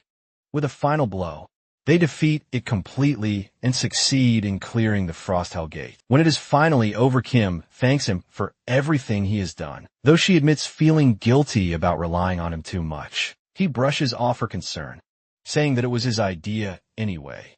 With that, they all level up after clearing the gate. With a dazed expression, Shin thinks he deserves it, having just saved himself from the clutches of death inside the gate. At that moment, Jaehee also joins them and apologizes for not being there for the last strike. Our boy also apologizes for dragging her into his crazy idea, but Jaehee admits that it helped her push her limits. He is happy to have worked with them and looks forward to doing it again next time. He remembers how all of them trusted him enough to follow his crazy instructions. But in his last life, things are not like this. He almost always meets a tragic end during every gate raid. Normally, raids with good rewards have about a 90% survival rate, but in his case, he and his team are always the unlucky ones who lose comrades, even under such favorable odds. He always wonders why he is never the one to meet that tragic end. Now, looking at his new teammates, he set a new goal with a smile on his face, to survive not only for himself, but trying to save comrades as well. It is time to check their rewards, as the first clear bonus appears in front of them. Afterward, Shin hopes that each of them will receive something suitable. Just as he is about to touch the rewards, he is stopped by the goddess of luck, who wants to show her true power to him. Receiving this notification, he smiles with a challenge to the goddess, eager to see what kind of reward is waiting for him. He is surprised to see that he is given a unique rank artifact list and has to choose one from it. He is overwhelmed by the options, as they are far beyond what he expected from the reward. On top of that, he also receives a hidden effect for his chosen artifact, one that is even higher in rank than unique. He understands that he receives this only because of the terms of his contract. With Goddess of Luck then, with a haughty expression, the goddess demands that he thank her. Grateful, he feels ready to do anything for her. Glancing at his teammates, who are busy checking their own rewards, he hopes they won't notice his. Looking back at the list of unique artifacts, he already knows what he wants. He clicks on the Great Sword of Fighting Spirit and pulls it from the screen. The sword carries a hidden effect, which is a knockback burst. It holds immense strength with a blessing, and can even boost his recovery rate by 10%. Looking at his screen and then at his sword, Shin concludes that this weapon is insanely powerful, even for a unique artifact. Now he's ready to test it as he grabs the hilt. But as soon as he does, he can't handle the sword's weight. He complains about it being too heavy, since the lightning effect is not working on it. His system informs him that, because of the penalty from the devour skill, the effect of the lightning ability is halved. That's why it feels as if he is holding equipment that weighs 100 kilograms. He grows grumpy at the realization, feeling as though his own skill has scammed him. Seeing him struggle, Kim asks whether everything is okay. He answers her, then looks around at everyone else, who are happily receiving rewards suited to their skills. They are all thankful to him. He timidly brushes off their compliments. Kim insists that they all agree he has put in the most effort, so they have decided to let him take the carcass of the final boss, as well as the magic stones. Shin hesitates to accept such rewards, but Juhi insists that they came to this conclusion only after carefully calculating everything. Seeing their concerned faces, he never expected this kind of consideration from them. His greedy mind immediately calculates that he might earn around 150 million, including the worth of the boss carcass. He can't suppress his happiness, though he tries to control it in front of his teammates. Finally, after settling everything, they step outside in the evening. Kim suggests they grab a meal together, but our greedy boy is more interested in calculating the money he is about to receive from his loot and insists that he will join them next time. They all exchange goodbyes, and Shin prepares to head his own way. But Kim's voice suddenly stops him. She asks if she can call him anytime. He is taken aback by the sudden request. He wants to dismiss her from having any place in his life, but he knows he can't, so he vaguely agrees. With a happy smile, she bids him goodbye. Her smile brightens his face as well, and he asks them to go home safely. To see their expressions, Juhi and Taeseok feel like they're intruding on something. The reason behind our boy's smile is that it has been a long time since someone spoke to him. With such a bright smile now, he can't wait to get home. So he stops by the back alley of Chinui Station Gate to eat the artifact. He successfully devours the fated great sword. After consuming it, he also activates the lightning effect. The sword even has an additional bonus effect. Just as he expected now, it is time to check how much he has improved. He opens his screen to see the boost to his stats. In addition, the hidden skill knockback burst allows him to push opponents backward. He is now ranked C. Seeing this, he grins like a madman. Realizing how much his great sword has boosted his power, he immediately invests his stats again, raising his luck to 200 with that. His critical hit range increases from 120 to 600%. He is completely overwhelmed at how much he has improved in just 15 days, while someone like Yin struggles for years just to reach level 50. He feels satisfied that at this rate, he will be strong enough to surpass his opponents in the next match. Suddenly, dark energy crackles behind him as his system alerts him to an eerie presence. Looking back, he realizes that the constellations have come to make a contract with him. Numerous constellations want to form contracts, including the Lion King drawn by his swordsmanship. Alongside them are the owner of the beautiful beard, and the Dark Hunter, the goddess of luck, encourages him, explaining that they have come because his worth has soared. He didn't expect the constellations to appear this early, but he knows he has improved at a rapid pace. Besides, he suspects that the goddess of luck had a hand in bringing them here. So now it's time to decide whom to choose.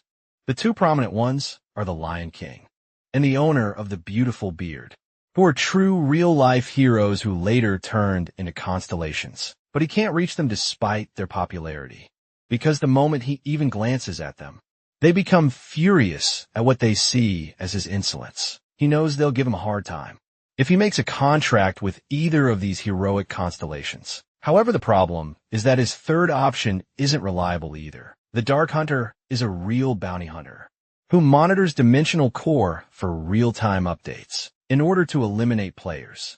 Her targets are usually those who exploit the system or gain benefits through illegal means. In his past life, he has seen horrifying cases where this constellation mercilessly killed such players, leaving others in shock and terror. A chill runs down his spine as he realizes that all of them are useless to him, despite their potential benefits. Contracting with a constellation isn't a small matter. It can affect a player's entire career.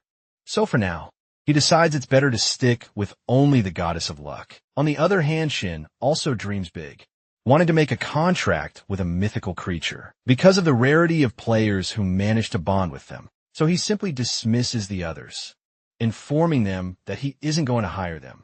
The answer makes them quite grumpy, as they are all confident in their skills. But they leave anyway before stepping outside. The Dark Hunter throws him an eerie smile and a chilling warning that she will hunt him down once she uncovers his secret. Overwhelmed, he decides to be more cautious around such constellations. In the future next, he checks the time, hoping he can still reach his destination on time. He needs to head to the rift, already aware that this one is swarming with kobold monsters, thanks to his past life knowledge. Luckily for him, these monsters fall into the dog and wolf category, just like the Cerberus he faced earlier. His skills are going to be handy against them, and he feels confident about taking down this treasure trove. With that, he prepares himself to take on 3 runs in a single day. He knows he needs to become much stronger if he wants any mythical constellation to take an interest in him. Meanwhile, inside the quest area of the Player Association, in the office of the Rift Management Bureau, a worker receives a call. The moment she hears the voice on the other end, her expression shifts to panic, because a gate has appeared at Exit 1 of Boop Young Station. She shouts for the combatants to get ready to tackle the problem, but the next words shake her even more. The caller informs her that a player is already there, who is fighting the monsters. When she learns he's fighting alone, she panics further and urges the girl on the line to evacuate the area immediately. The girl agrees, but hesitates, unable to look away from the scene in front of her.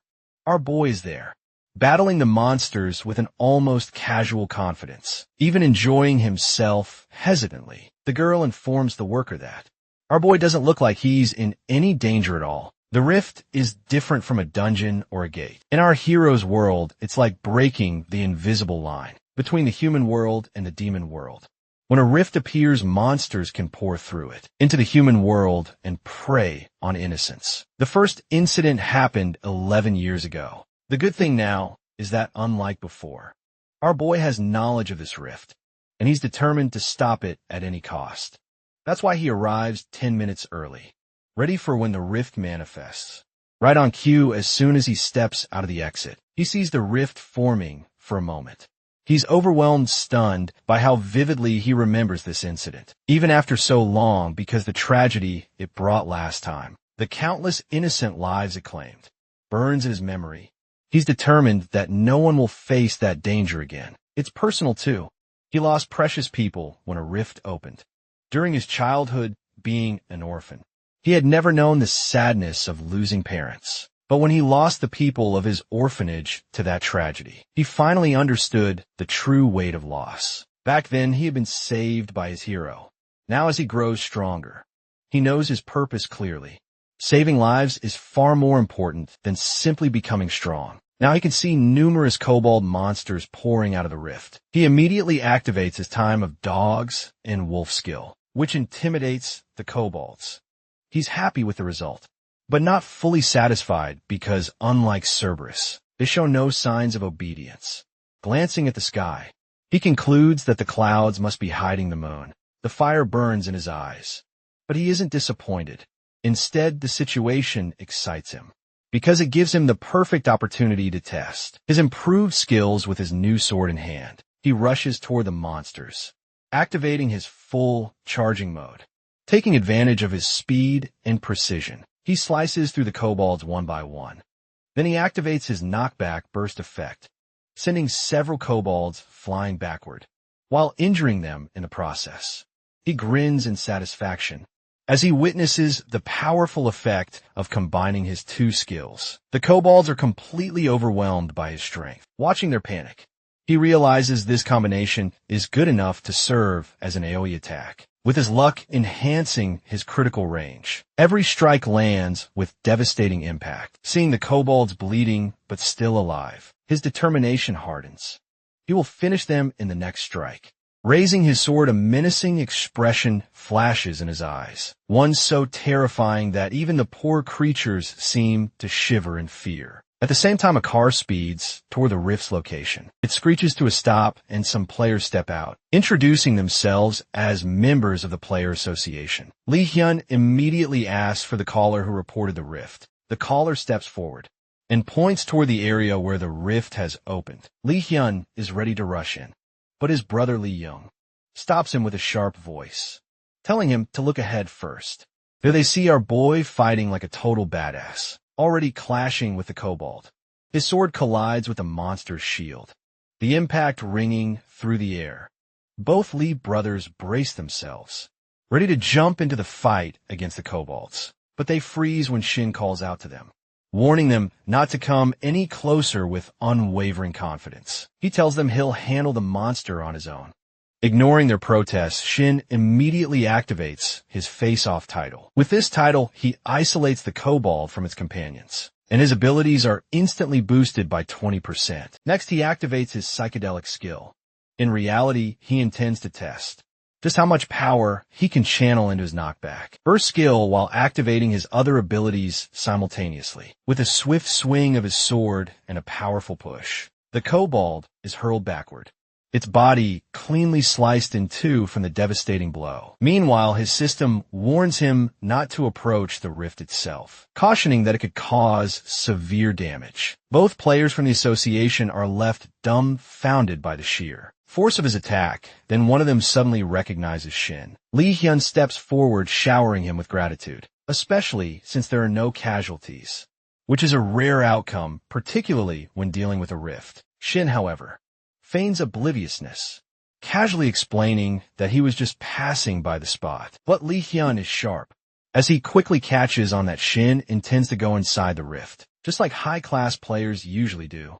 Hyun immediately insists on accompanying him. His brother tries to warn him, urging caution, but Hyun doesn't listen. He reassures Shin that they don't intend to get in his way. They just want to witness his skills inside the rift. Shin finally agrees to let them come along, though in the back of his mind, he can't help but think how these newbies already make him feel like an old man. After a short trip, the three of them reach the midpoint of the Boop Young Station Fisher. Our boy slices through the kobolds with clean, effortless swings of his sword, a confident grin etched across his face. Young, meanwhile, is in disbelief. How could Shin be a low-level player and still fight like this? Before he can voice more doubt, his brother reprimands him, while reminding him to stay focused on their goal, instead of wasting energy on mundane details like levels. Yet on the other hand, is determined to learn from Shin. Convinced that the guy must be naturally gifted, with incredible battle instincts. Young, still skeptical, mutters his suspicions about their mysterious companion, especially since Shin's health bar remains steady, completely untouched despite the intensity of the battle. At that, Hyun is speechless. During battle, Shin's health is something extraordinary, which is something he is always confident about.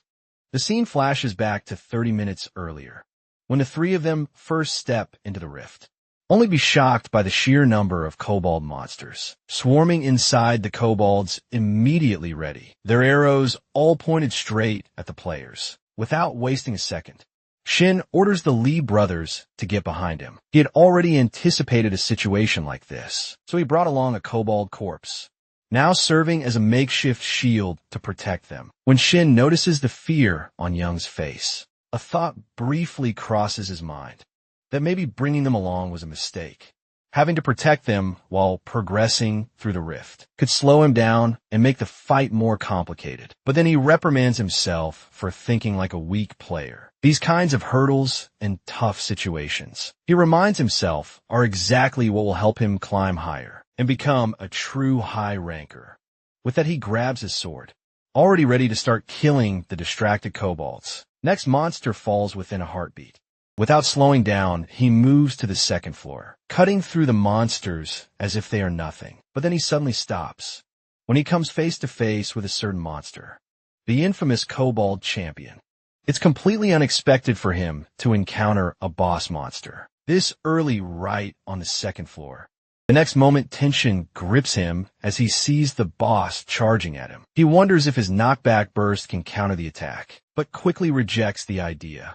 Using it now could put his own body at risk. All he can do is try to minimize the damage, while somehow blocking the kobold's assault before it reaches him. However, when he swings his sword at the kobold's shield, he's stunned by the result because not only does the shield shatter, but the boss monster itself is heavily damaged. He knows he doesn't have enough stats yet to deal such devastating power. The only explanation he realizes is that it must be the power of his great sword fighting spirit. On the other side, the minion kobolds freeze in fear after witnessing the downfall of their boss. Now, with cold determination, he's ready to finish them all. After a while, he finishes off most of the kobolds, earning an artifact, which is a pair of shoes of rapid movement that can double his speed without wasting a second. He immediately puts them on. He knows the nature of kobolds to carry rare artifacts, but it's his luck that not only does he get one, it also fits him perfectly. With this boost, he anticipates completing the raid even faster. Looking down, he notices his companions holding their ground well. The corpses of the kobolds they've defeated are scattered around, proof that they're not entirely useless in a fight. With incredible luck on his side, Shin finds the raid surprisingly easy, and the rewards don't disappoint. An eerie vibe seeps from the gate, red lightning crackling around it. It's the central point, which is the place that holds the king's treasure. Once inside, he is startled by the sheer amount of wealth scattered everywhere. Gold coins glimmer in every corner, and for a moment excitement surges through him. He wonders if he could just retire after looting all this money. This much wealth could make him rich, enough to satisfy every desire he's ever had. But unbeknownst to him, as he drowns in thoughts of greed, a kobold hidden in the shadows silently raises its bow, aiming directly at him in the next moment. The arrow flies, but luckily, our boy is alert. He immediately recognizes the fighting pattern. It's the typical kobold tactic, one so familiar that it makes him smirk. He swings his sword trying to knock the arrow aside, but the kobold is faster, dodging his counterattack with ease. Now he truly understands their game. All those weak kobolds were merely bait, meant to lull him into a false sense of security, while the king, the final boss of the rift, waited patiently for him to walk right into its trap. This boss monster is on a completely different level from the other kobolds. Without wasting a second, it fires an arrow at him, a shot Shin barely dodges with a full charge. Had he been even a moment slower, he would have been dead meat, landing on the ground in front of his opponent. Shin sees the boss already pulling another arrow from its stack. Meanwhile, the Lee brothers finally noticed the boss monster's chamber. Judging by the sound of the fierce battle, They realize Shin has already engaged it. They rush inside with quick apologies. But the moment the boss monster spots them, it activates the king's gaze skill.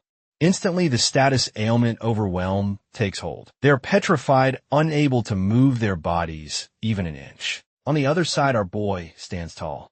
Immune to the gaze, he had already activated his recovery skill, curing himself of the status ailment before it could affect him. Now with his sword raised high, he glares at the boss, daring the monster to look anywhere else. With his next slash, his blade finally lands a solid hit on the Kobold King, drawing blood at last, but his excitement dims quickly. His demon bash skill is neutralized by the boss's resistance ability. Shin can't help but feel a flicker of disappointment. He can't stun the Kobold King, despite having recovered from the overwhelmed effect. However, he understands, judging by the state of his companions, who are all level 100 players, that this kobold is truly superior. Determined to take it down, he rushes toward it. But then he's shocked to see multiple arrows rushing toward him. As the Kobold King activates its indiscriminate barrage skill, Shin has no choice but to use his sword to dodge and block the deadly rain of arrows. Now as he studies the kobold, he truly understands that this creature is on another level entirely. It has a strategic mind, keeping a calculated distance between them. What frustrates him even more is the seemingly unlimited stock of arrows in its arsenal. Worse still, there's the mismatch between the cooldown, duration of the kobold's overwhelm skill, and his own recovery rate. If this boss ever takes advantage of that weakness, it can mean his death for now. All he can do is prevent this fight from turning into a war of attrition. Analyzing his enemy, he realizes that he needs something to deal damage. From a long distance suddenly, his eyes catch the glint of gold, and in that instant he understands exactly what he needs to do. Meanwhile, the Lee brothers snap out of the overwhelming effect. Both of them are so shaken by being petrified by the monsters that they can barely process what's happening. They start to believe Shin must have some kind of curing skill to counter the overwhelming attacks. But Hyun, watching the scene unfold, doesn't get a good feeling about it. His eyes suddenly widen when he notices the pattern of the arrows. Realizing Kobold is guiding Shin deeper into the room, desperately he shouts at Shin, warning him that he's walking straight into a trap. True to his words, while Shin is busy taunting the Kobold King, oblivious to the setup, he's just about to step on a particular spot. The Kobold smirks triumphantly and releases an arrow, hitting its target perfectly. The king starts grinning, until its grin fades when it hears Shin's voice, taunting that it's checkmate. Thanks to his ridiculous luck, Shin has activated his sacrifice skill at the perfect moment. Not only does it save him, but it also restores his HP to full. A complete win-win for him. And he doesn't waste the chance to mock the Kobold King, calling it a dumbass for not realizing that he was intentionally taking the attacks without fighting back. Then with finality, he activates his psychedelic skill and combines it with knockback burst. With the effect of a knockback burst, the gold coins act like bullets shooting straight into the kobold. Both brothers tense up at the sight before them. Hyun admits that it's his first time seeing a player like Shin, with such an intense presence in combat. Unfortunately, the Kobold King is still standing despite its injuries. But this time Shin challenges him to finish their match. Another clash erupts. But this time Shin successfully breaks its sword and finally kills him. With that, he defeats the final boss of the Kobold raid. Now that the boss is defeated, the first thing Shin earns is a title called Before the Drink Goes Cold, along with a level up. This title grants him overwhelming immunity for 2 hours. This is also the first time he receives a title from Constellation, originally belonging to the owner of the beautiful beard, who always finishes off his enemies before his drink gets cold. He turns to the reward for clearing the raid. The first one is the Talisman of Despair, which creates an overwhelming effect on the enemy, making them lose their will to fight. Then there's a boost of evasion, which allows him to dodge enemy attacks with a steady backstep. Finally, there's a gold-level artifact called the Necklace of Searching, which helps him locate his enemies within a 100-meter radius. Now his next move is to consume all of them in a secluded place. But at that moment, Hyun calls out to him, informing him that they need to get out of there. as the rift is about to close. He already knows this fact, but doesn't understand the reason for such urgency. Then his eyes catch the treasure, and dread settles in as he realizes he can't take them away. Despite his protests, both brothers drag him out of the rift. Outside the rift, people notice it closing, and 3 figures emerge. Among the crowd are quite a few fans of our hero, but their smiles fade when they see the despair on his face. Yin tries to console him, but he doesn't listen. Then a reporter from the Player magazine approaches, asking for his opinion about being the hero of the Bu Pyong station. The title catches him off guard, and he grows nervous hearing it. Meanwhile, Terry is in the basement, rank 1 training room of the Player Town building. She faces 3B rank golems summoned by Cho Li-hyun, a member of the Player Association. Without hesitation, she starts her training, slicing through the golems with swift, precise movements within minutes.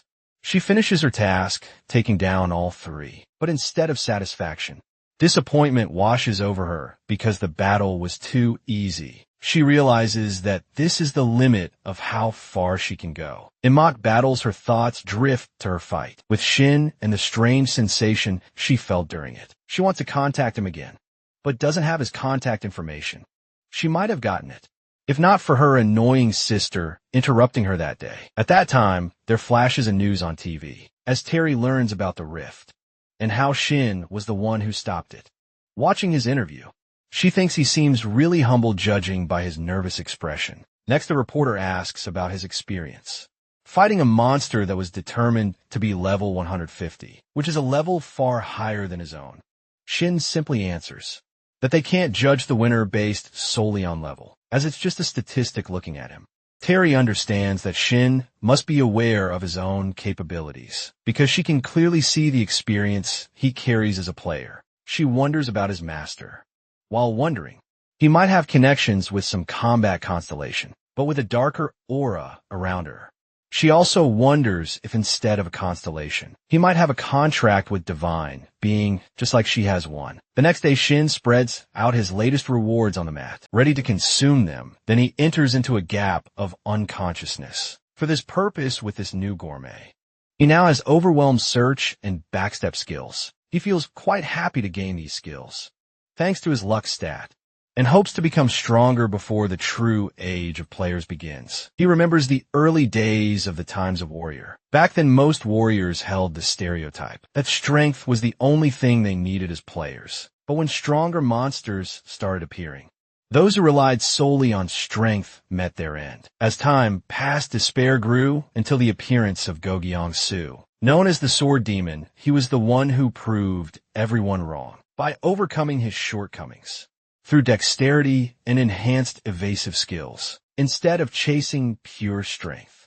Young-soo focused on skills that could be used in every situation. That adaptability became the reason he could handle any scenario. Unfortunately, our boy had been too blind in his previous life to follow the same path, but now he decides to focus on skills, which will finally bring him results. Now his system absorbs the artifact and gives him 2 delicious dishes: mushroom soup from the fresh cobalt forest, and black pepper steak from the intense cobalt plains. He feels quite happy to see these dishes, assuming the Kobold King must have had good taste in food. But the next dish ruins his mood, which is a serving of larvae seasoned fresh from the cobalt swamp. He instantly regrets his earlier words of gratitude. After a while at his front gate, some reporters try to take his picture, only to be stopped by his guards. Seeing the ruckus from his window, he grows frustrated. He only came out to get some fresh air after forcing down that disgusting larva dish, and now this sight greets him. With no other choice, he decides to rest at home for a while. Turning away from the window, he figures he might as well stay in, since he doesn't have any plans anyway. At that moment, his phone rings, and it's Kim Jae-hae from the player management department. She informs him that they're planning to give him a plaque for clearing the rift. Shin, however, thinks it's too much, first the hero title and now a plaque him. These titles feel meaningless compared to the disaster the world is about to face. Clearing a single rift is nowhere near enough, so he decides to pass on the offer. But not anticipating his refusal, Ji-hai quickly asks him to at least accept the dungeon priority card from them. When she mentions the Silent Ground dungeon, A chill runs down his spine, and he immediately asks about the dungeon's approval. She confirms it while explaining that it's been granted, due to his recent success with the Rift. Basically, Silent Dungeon is a dangerous place, where players face the threat of silence, debuffed from its monsters still. Shin sees this as another chance to save someone. He remembers his companion, who was deeply fond of his younger sister, but she was lost when she went to clear the Silent Dungeon. His friend has lived with the regret of not accompanying her that day. Now, in the present, Shin is ready to enter that dungeon finally. Our boy forgets about his old car and gets himself a modern one, enjoying the new and amusing sensation of driving it as he heads toward the dungeon. His initial plan was to spend his money only on artifacts, but after his last humiliating experience with public transport, where people openly scoffed at him, he decides owning his own car is the smarter choice. While driving, he gets a call from Ji-Hai, who informs him that the Silent Dungeon raid is opening today. He calmly confirms that he remembers, explaining that he's already on his way. Ji-Hai assures him that other staff members will be there to guide him, since it isn't her job to handle that part.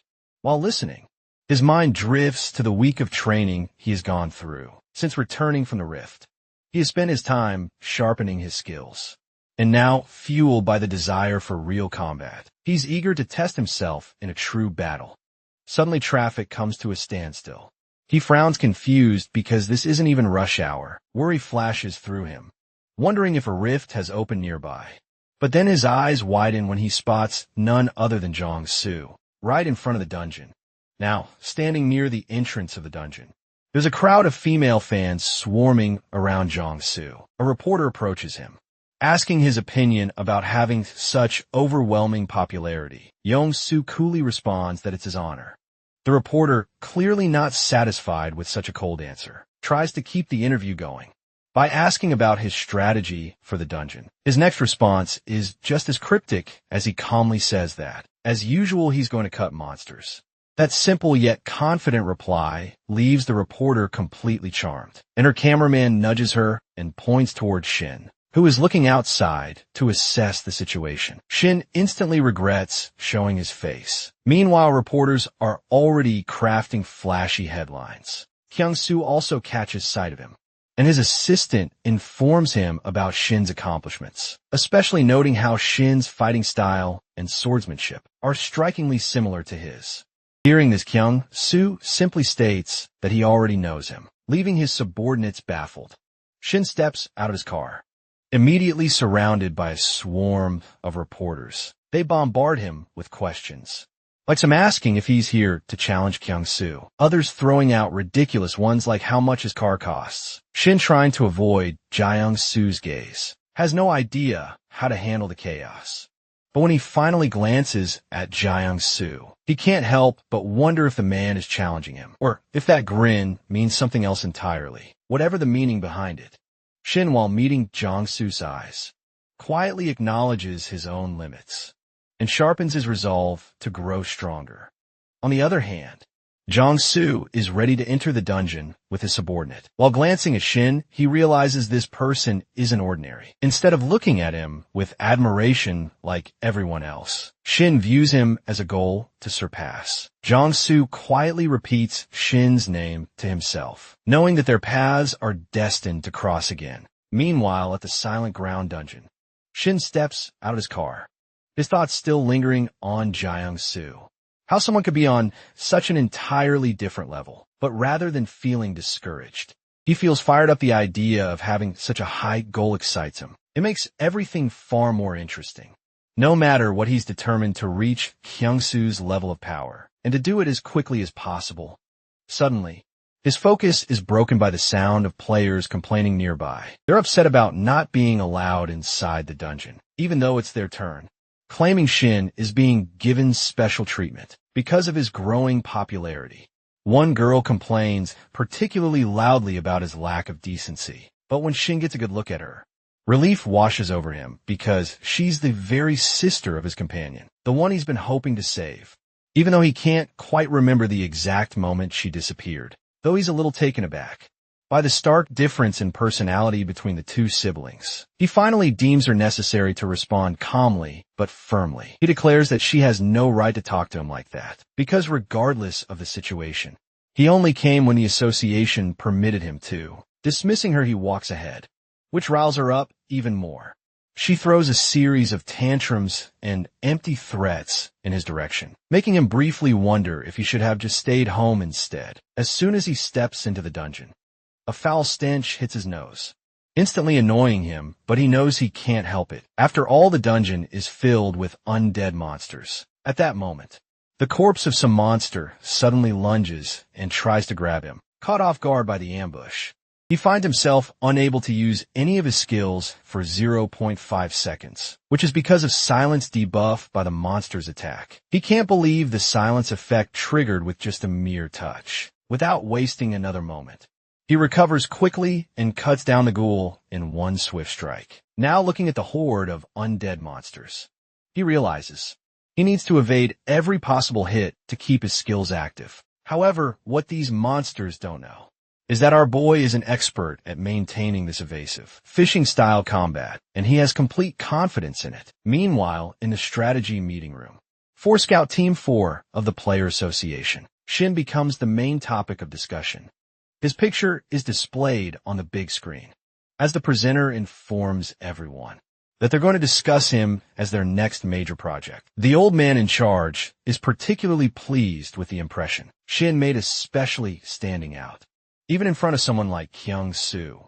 On the other hand, the team leader of Scout Team 4, Han Ekyun, has already heard plenty of praise for Shin from the Lee brothers. Knowing that Shin only awakened not too long ago, his deputy Shin Min-jae adds that our hero has indeed become quite famous recently, and agrees, acknowledging that his growth is truly unparalleled. Still, he doubts whether Shin can yet be compared to high-class, naturally gifted players like Terry and Jiang-soo. Min-jae agrees at first, but while checking Shin's profile, he adds that indeed the data shows great potential, especially considering the Cobalt Rift. However, he argues that, without fully understanding the real danger Shin faced during that rift, they can't properly evaluate his accomplishments. He even voices his suspicion that Shin might have manipulated the media to exaggerate his feats. His point is immediately objected to by Lee Gai, the team strategist, who is well known for opposing almost everything Min-jae says. Standing up from her seat, she politely apologizes for interrupting the deputy leader, but explains that she has personally been keeping an eye on Shin for some time. She begins presenting her findings from her quiet surveillance of him, recommending that everyone review the data she has collected so far. Turning on the projector, she first displays the normal growth rate of an average player. Then she switches the slide to show Shin's growth curve comparison is staggering, and her analysis concludes that Shin is anything but an average player. The room falls silent for a moment as everyone stares at the data, shocked by the undeniable evidence of his extraordinary growth. However, Minj thinks she is not in her right mind to present this data, or that she is failing to look at things objectively. He points out that, judging by Shin's skills and the number of titles he has gained, his power is already on par with someone like Jiang-soo, who isn't called the Sword Demon for nothing. Gahi, however, remains calm. She states that she has gathered all of this data after reviewing everything objectively. To solidify her findings, she even met with all of Shin's companions from his dungeon and gate raids.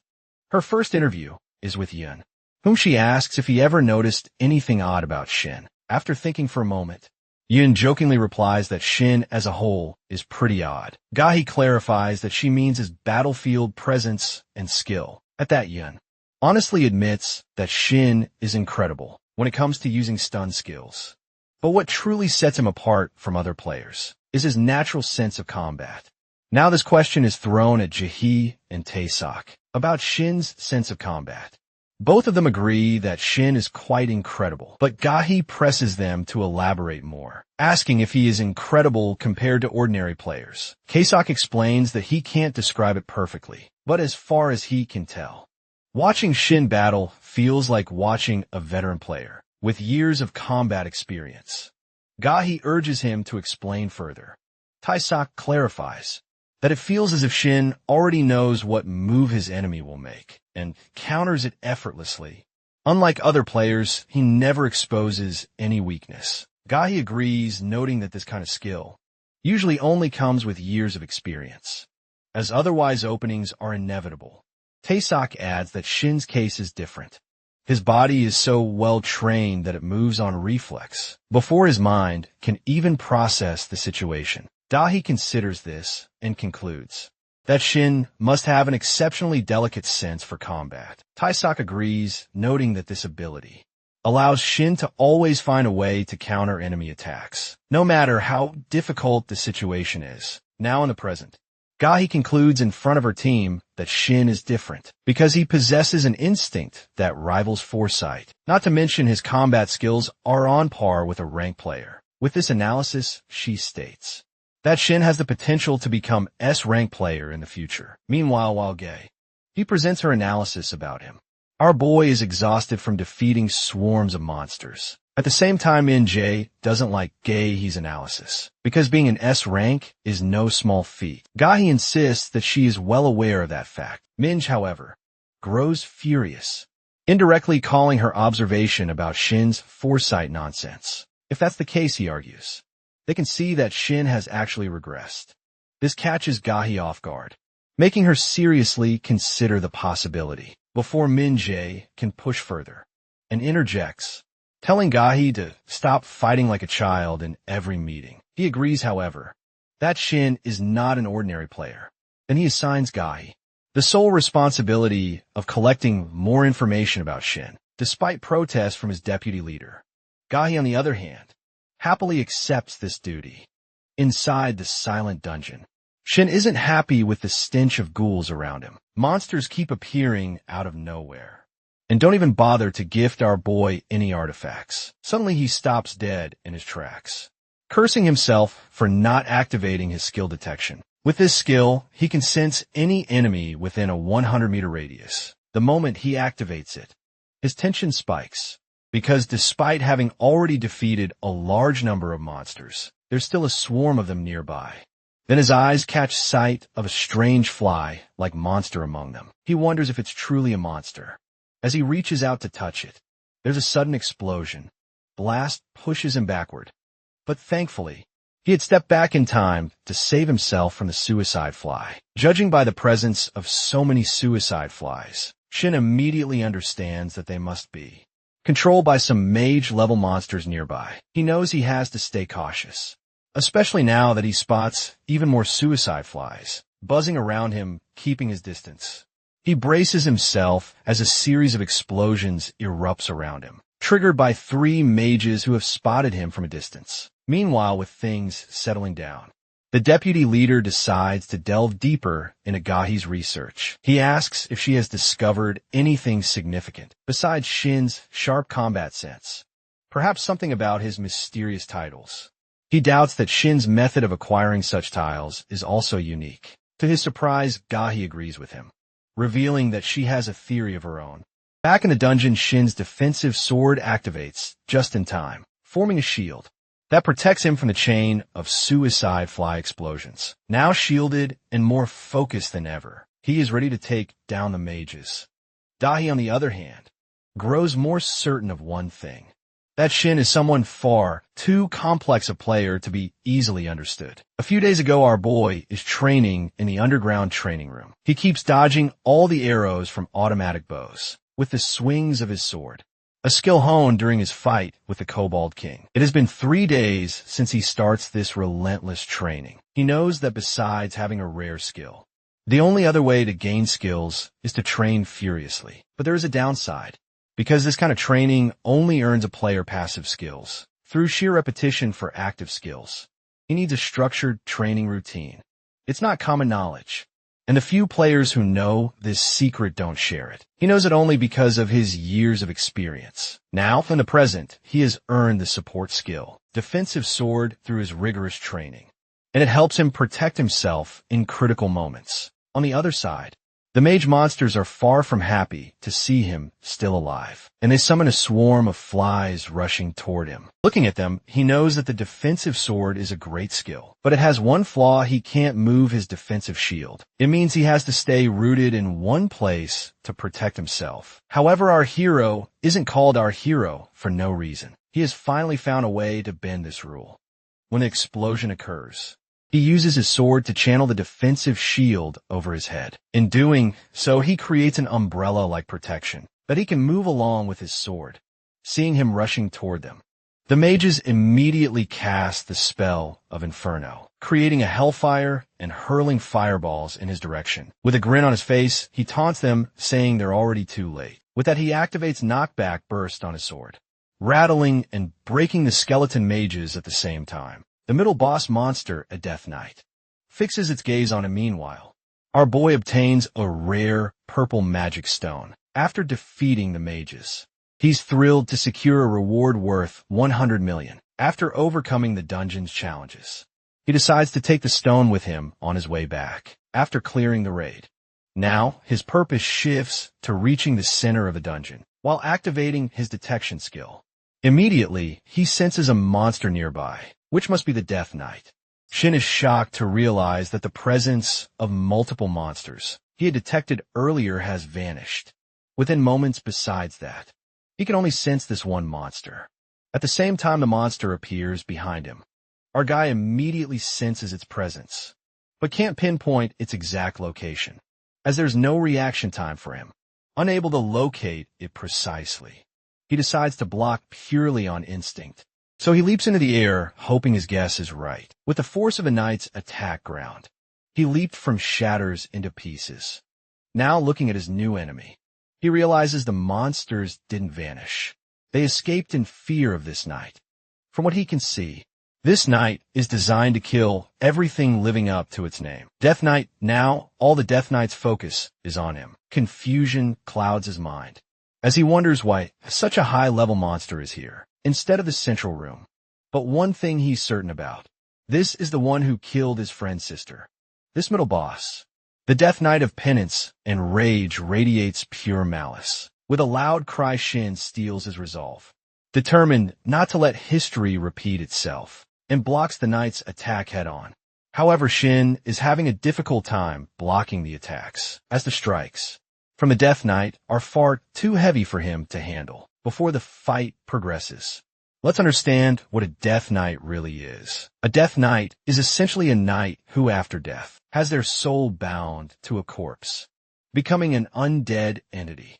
Their main skill is the Swamp of Silence, a constant purple swamp beneath their feet. Anyone who makes contact with the swamp is instantly afflicted with a silence debuff. This is why the association only allows well-prepared parties to enter this dungeon, publicly declaring it to be an easy task to clear. The real issue lies in how they calculate the dungeon's difficulty. They base it on the monsters like ghouls, which have a difficulty level of only 120. Because of this, many teams walk into the dungeon unsuspectingly, only to face tragedy because the true danger isn't the dungeon itself. It's the Death Knight forget its silence debuff, which is the overwhelming power radiating from that swamp at its feet. But the soul of the Death Knight is the real trouble. The more trained souls it has, the harder it becomes to defeat.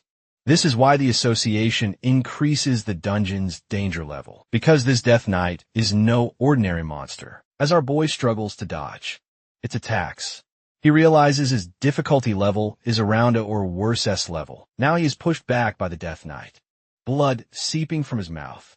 He is sure that he is really going to die this time. However, he gets up anyway. Because of his old habit, whenever he is standing on the edge of death, he starts to doubt himself. But Shin knows he needs to change this habit to truly grow stronger. With determination blazing in his eyes, he challenges the Death Knight to come at him with everything it has. Hearing this, the Death Knight accepts the challenge with a grin.